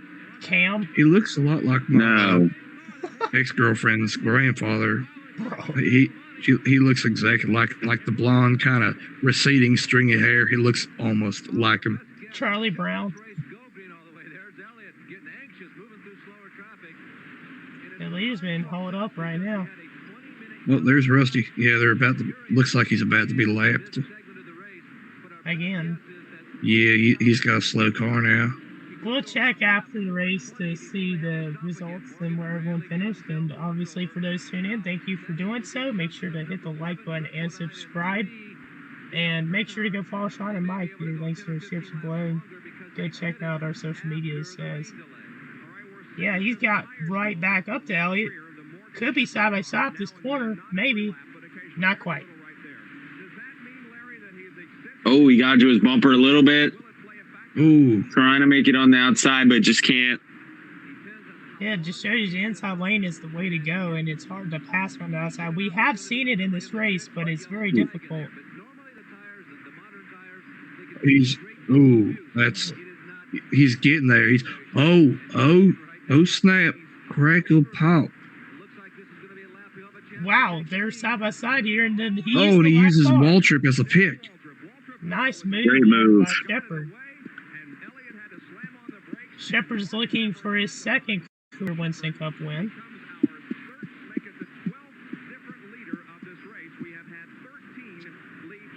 13 lead changes among 12 different drivers. That's pretty. Oh, that's a beautiful sight right there. 2 goats. Driving probably, in my opinion, the greatest manufacturer models from the late 80s. Pontiac Grand Prix and the Monte Carlo Air Coupe SS.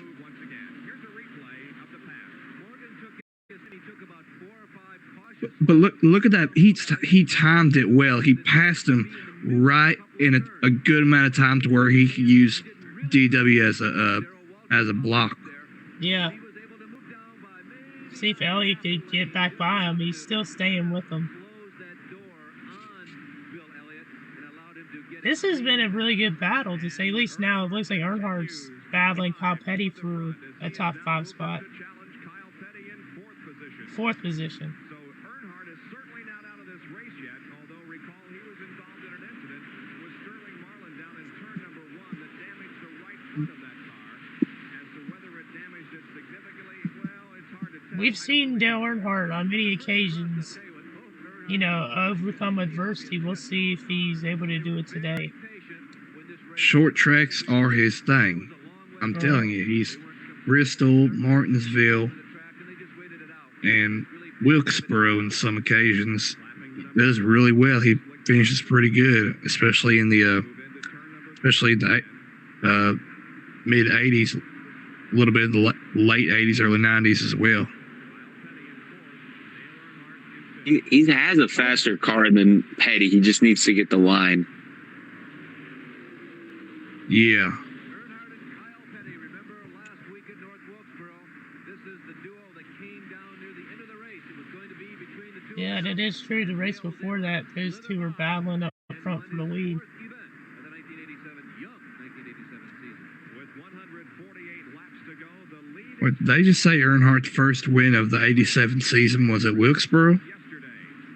In We'll check and see that afterwards. Because I thought that's what they said, because I was going to say he would have been on a good... I think he had a streak that year of either 86 or 87, but he had like a pretty good streak, which led him to win the Winston Cup in 87. Shepard's still strong to the lead. I wonder how many cars are in the lead lap right now. There's probably only like 8 or 9, I think.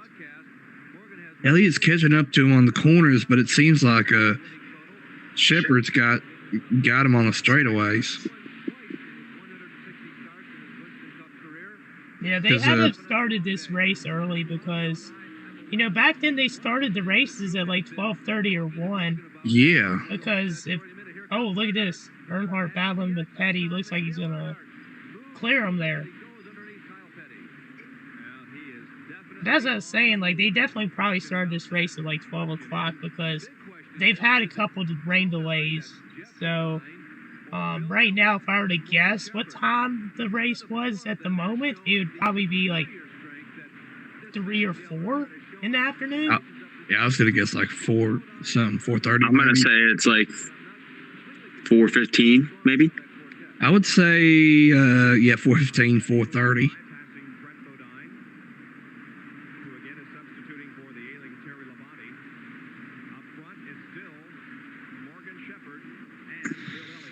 I wonder when they have to pit again next. I know they pitted like not too long ago, but I think it all just depends on how long this green flag run lasts. Jeff Bodine's closed back in on the front too. He's in 3rd.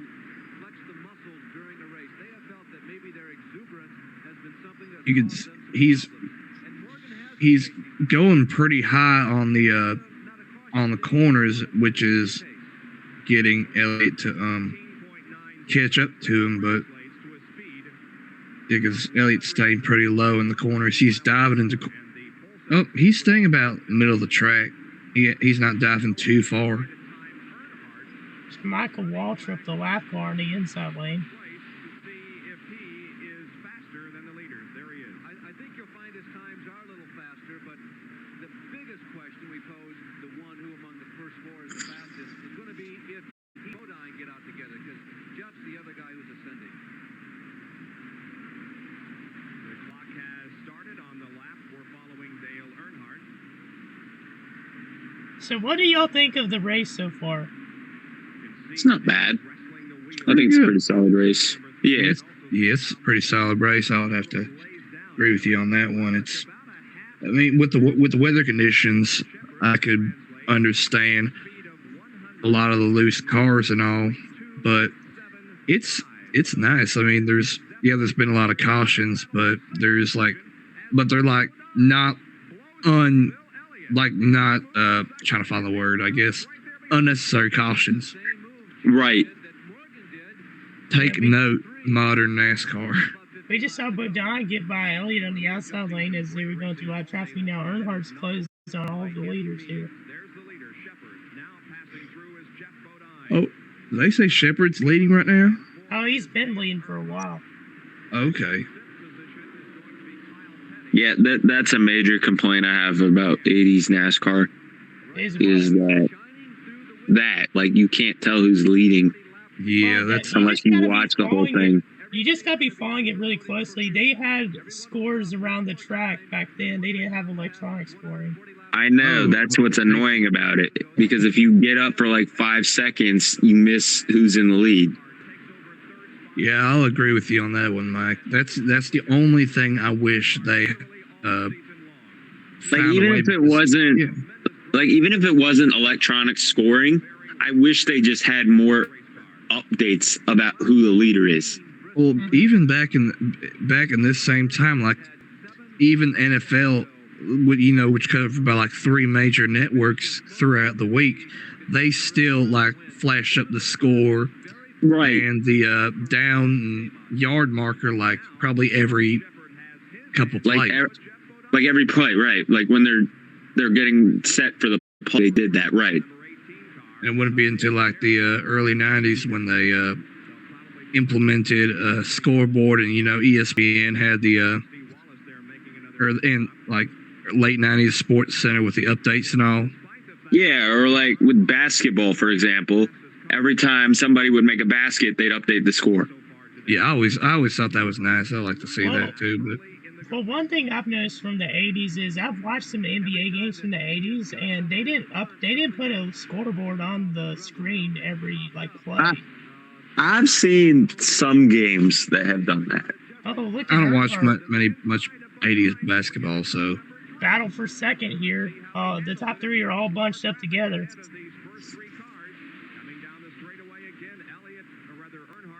I'm curious to see if Earnhardt's going to try and maybe give a little pokes at Bodine, because this is the year where they had like their pretty interesting beginning of their rivalry of the late 80s. Yeah. They had a lot of run-ins in 87 and 88. And wasn't it the 87 Busch Grand National race at Charlotte, I think it was. I don't know if it was during a race or during like practice, but there was some footage of Bodine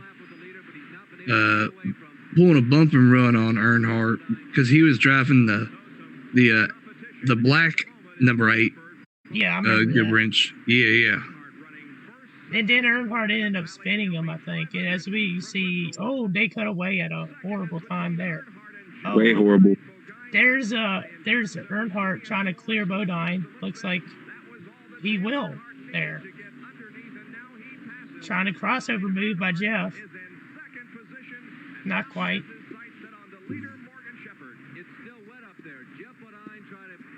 Ooh. Well, as we saw a little bit earlier, Earnhardt's running faster than the leaders. He was running faster times. And look, they bumped. The bump there. He's now going to take the lead. touch.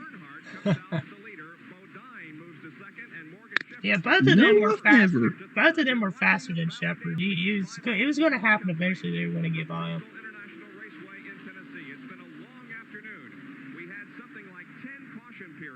10 cautions.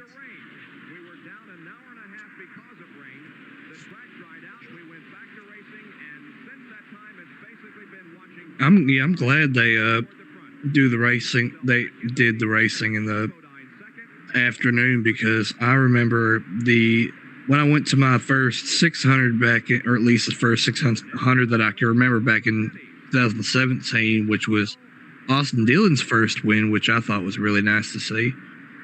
But there was like a torrential downpour halfway through the race, and it got to the point where like we had to be brought under the stands to wait out for the rain. But I don't think we got done with the race until like 10 or 11. And, this is on Sunday, so. And Father's done there, battling for a spot. Petty hit the wall.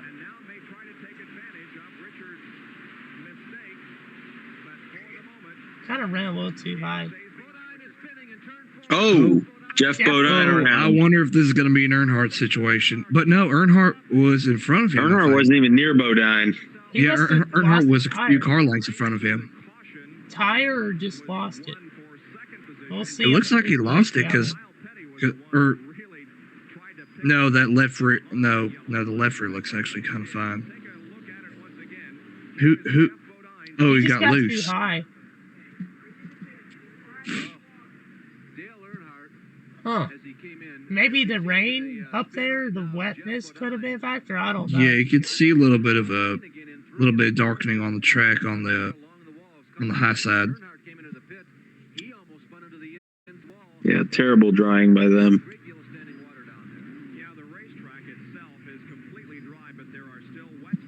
He said the track's completely dry. That's what the announcer just said.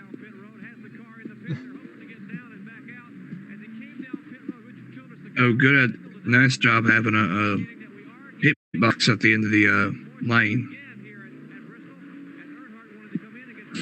I've always kind of like questioned where would be the best position to put a pit box if you had a choice at least. Depends on the track. Because most of the time, having the first pit stall is the best option, especially back then. Wow, Richard Petty's in third? Wow. Okay. That's pretty good.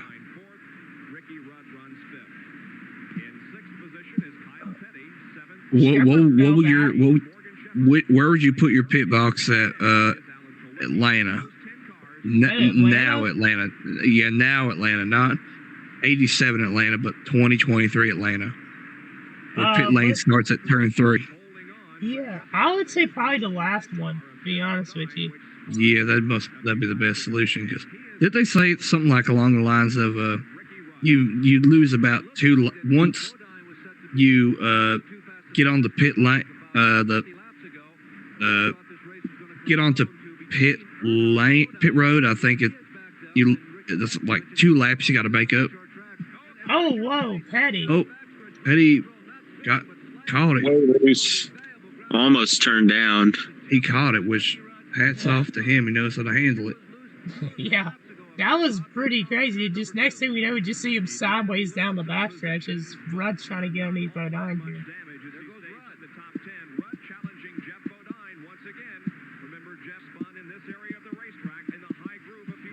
Cal Petty's there too.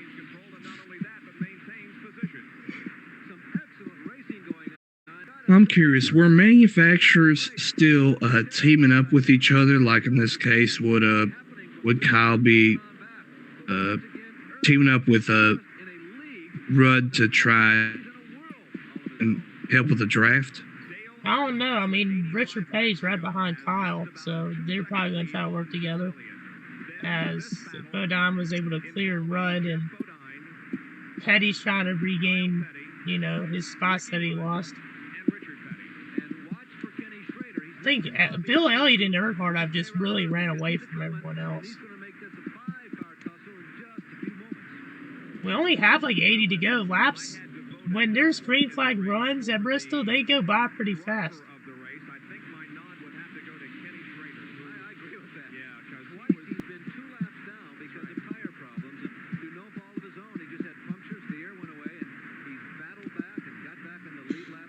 It's crazy. Ken Shriver's 2 laps down. Now he's back on the lead lap, and he's trying to catch Richard Petty for position, for both the Pettys here side by side right now.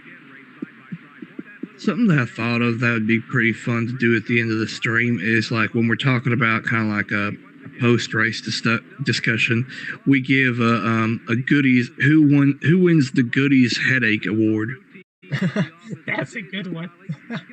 Not sponsored, by the way, but yeah, that's a good one. Yeah, not sponsored, but that'd be fun to do, like, because I like listening to the MRN broadcast, which I didn't do today, unfortunately, but I think it was an 82 or 83 race, but I always like listening to that, like, halfway through the race and be like, potential runner for this race for the Goodies Headache Award is going to be from qualifying in 13th to now being 2 laps behind or something along that line. The Headache Award should go to the most either dumbest or weird moment of the race. Yeah, I think it was either given to the dumbest move or like a situation where you're kind of like, dang, that didn't turn out what I wanted to be.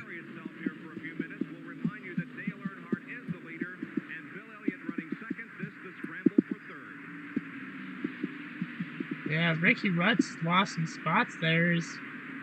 Schrader got by him, and Richard's actually trying to take third, I think, from Jeff Bodine at the moment.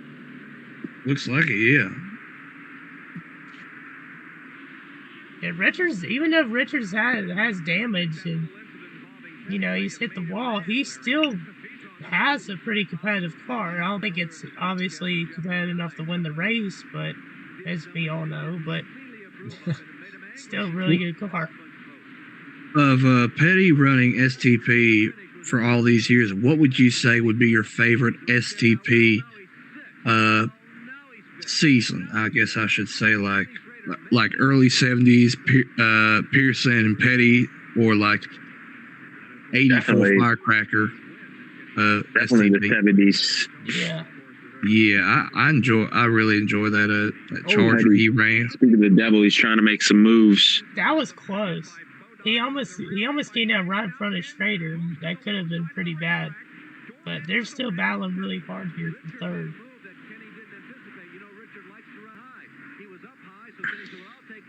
Oh, They hit a again. little tap on the left front on the driver's side door. This battle right now is better than the battle up front for this entire race. We've been seeing a lot of good battles for like fifth and in the top 10, but for the lead, we haven't seen very many in this race. Yeah, I would say that's a great key point to bring about this race. There's a lot of battles and a lot of people to pay attention to, rather than just focus on the leaders. That is so close. Like any moment they can mess up and their race can be done here. And I love it. I love it so much. It puts you on the edge of your seat. Yeah.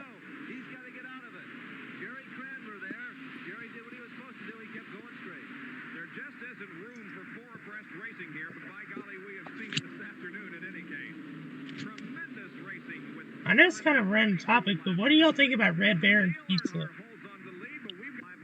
It's okay. I think I had it once. It was all right. I like it. Mid. Okay. But I mean, I would say mid because, if it, I rarely get like oven pizza, like to make myself or something, and if I do, it's most likely not going to be delivery, but it's going to be DiGiorno, not a sponsor, but yeah, I mean, I probably had they make some good the singles. I do enjoy them. I ain't gonna lie, I get the store brand sometimes. Oh, Petty Like, ran like, Bodine a pie. Oh my God. Bodine Jeff deserved Bodine it. got turned again.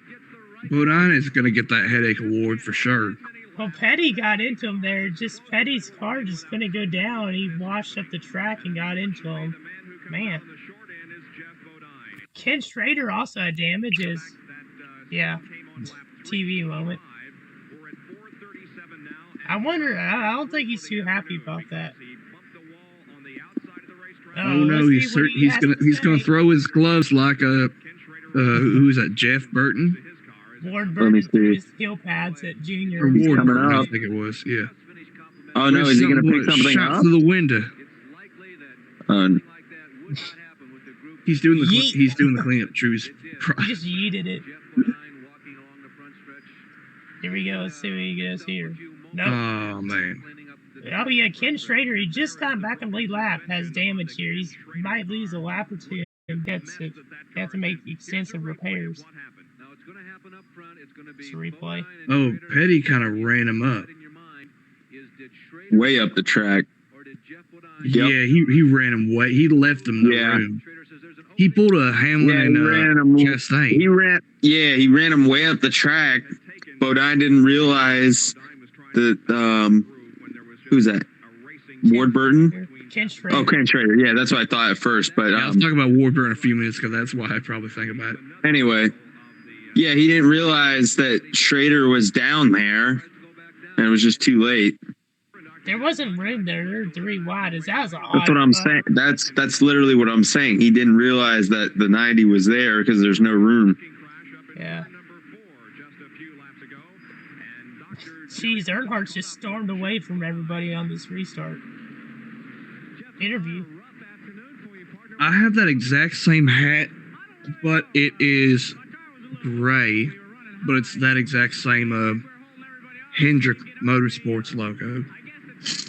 I found that in Charlotte at a Value Village, which out of all places, I'm surprised I would have found it there. Better than do that. That's an Earnhardt move. And there's only one Earnhardt out here. We don't need any more. But I'll tell you, He said we didn't need any more Earnhardts out here. I love this sport. I love our sponsors, Levi Garrett, Exxon, and AC Sparkplug. But I guess Jeff Bodine's going to have to get tough, start knocking some guys around if that's how they want to play. Oh. You see it in basketball. Oh, he spin back. You know, I got And then he's going to run Earnhardt up during the Busch Grand National race because that's what Jeff Bodine does. here right now.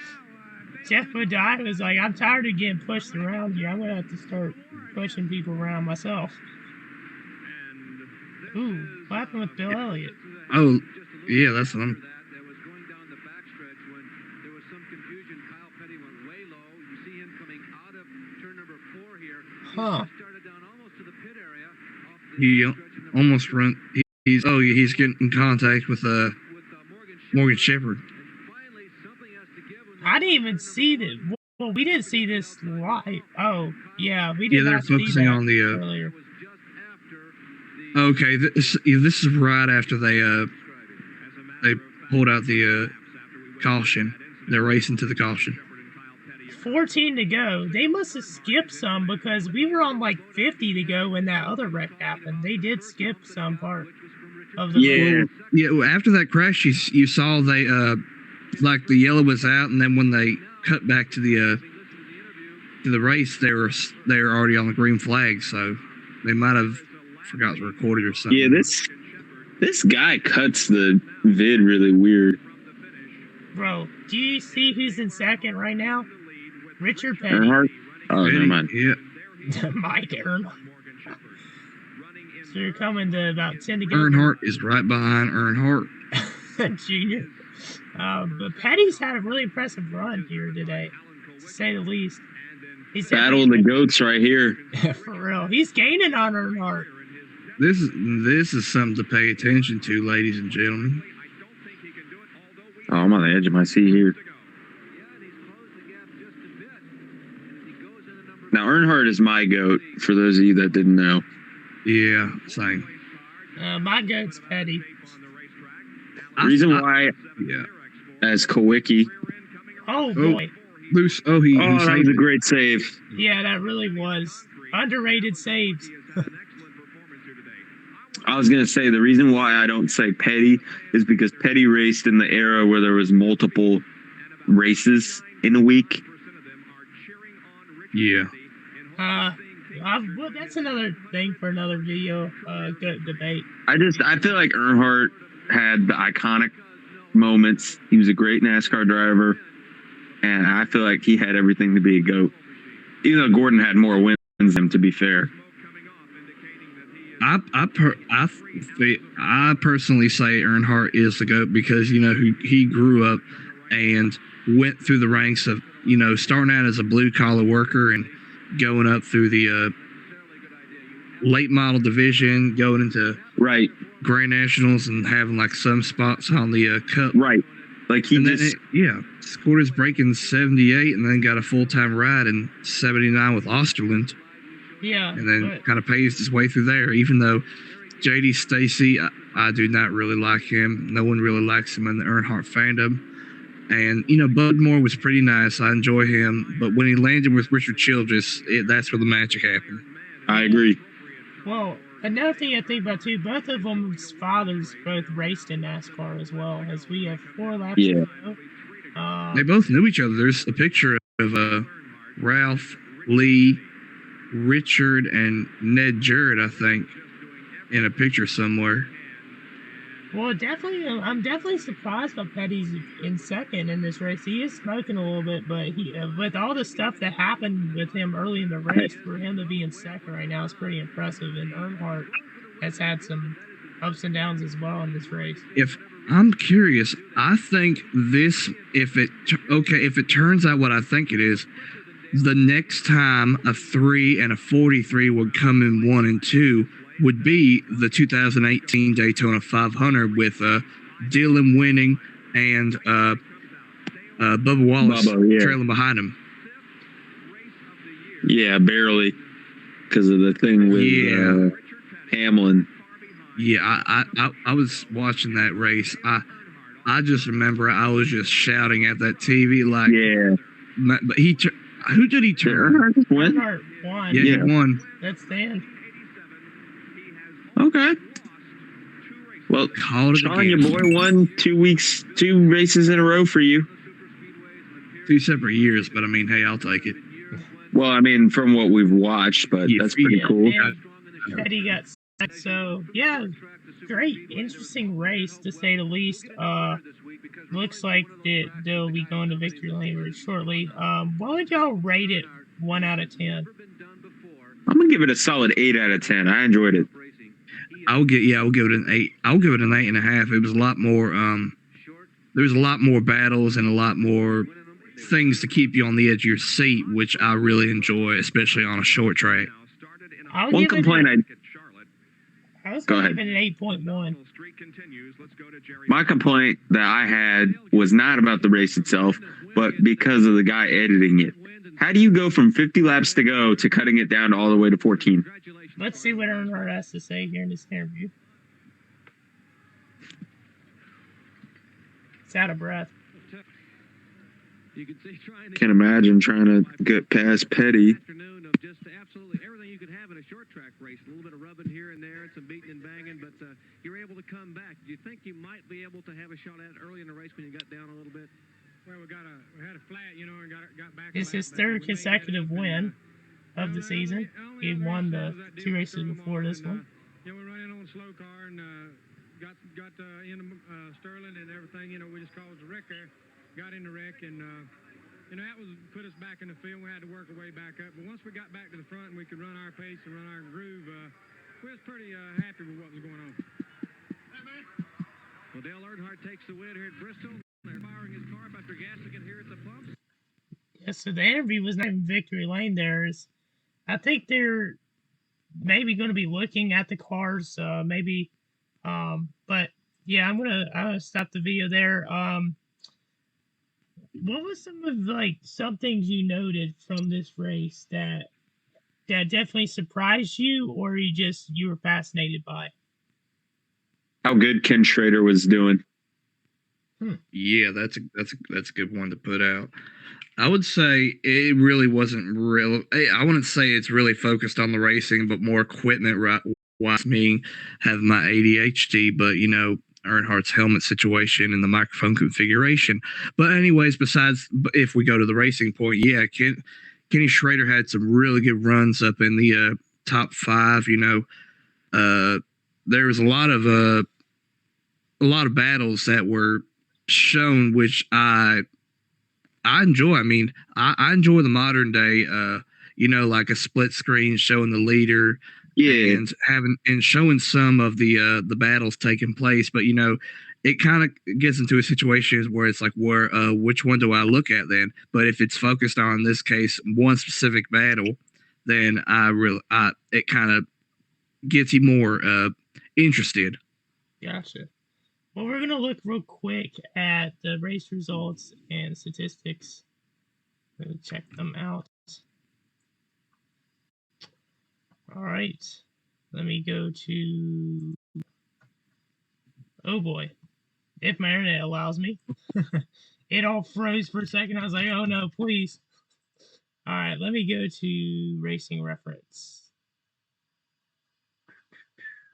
If so, I got the race results too if we need it.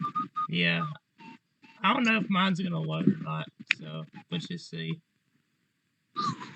All right, yeah, I put it on a fantasy racing cheat sheets. We got 500 laps, 266.5 miles. The average speed was 75.621 miles per hour.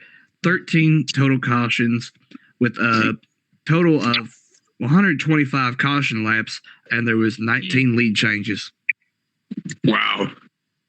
Okay. With looks like Earnhardt leading the most laps with 100. Or no. Actually, Elliott has led the most laps this race with 149, while Earnhardt is trailing behind him with 134, and as well as Sterling and Rusty, who are up there in the 40s and 50s. And even Kyle Petty looks like actually has led about 51 laps this race. Now, Which is interesting because we didn't see him as much.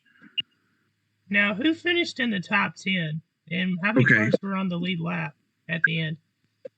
All right, top 10, we got first place Earnhardt. Second place, we got Petty in the Pontiac. Third place, we got Ricky Rudd in the Ford. Fourth place, we got Bill Elliott in his Ford. Fifth place, we got Alan Kawicki Ford. Sixth place, Kerry Gant in his Chevrolet. Seventh place, we got Kyle Petty in his Ford. Eighth place, we got Morgan Shepherd in his Buick. Ninth place, Terry Labonte in his Chevy. And 10th place is Dale Jarrett in his Chevy as well. Lap-wise, let me check. Yeah, that's interesting. I didn't realize Quickie was in the top 6, at least. I thought he was down in the late 10s. I thought he got loose and then just basically ended his race. So that's pretty impressive as well. That's interesting. Michael Waltrip finished 13, which is interesting because, back in the late 80s, early 90s, even though he wasn't really up there with Durrell, he was still pulling some pretty top 15. He finished in front of Kenny Schrader, so that's interesting. Yeah. But let's see on the lead lap. Let's see. I'm trying to see because it's not Racing really reference, showing. you could find it pretty easily.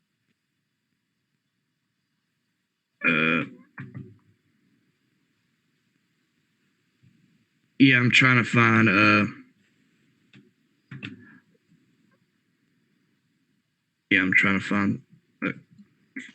where it would be. I can't see who would have finished on the lead lap. Looks like only probably like 30. No, not 30. Probably 30? like 20. Hey, yo.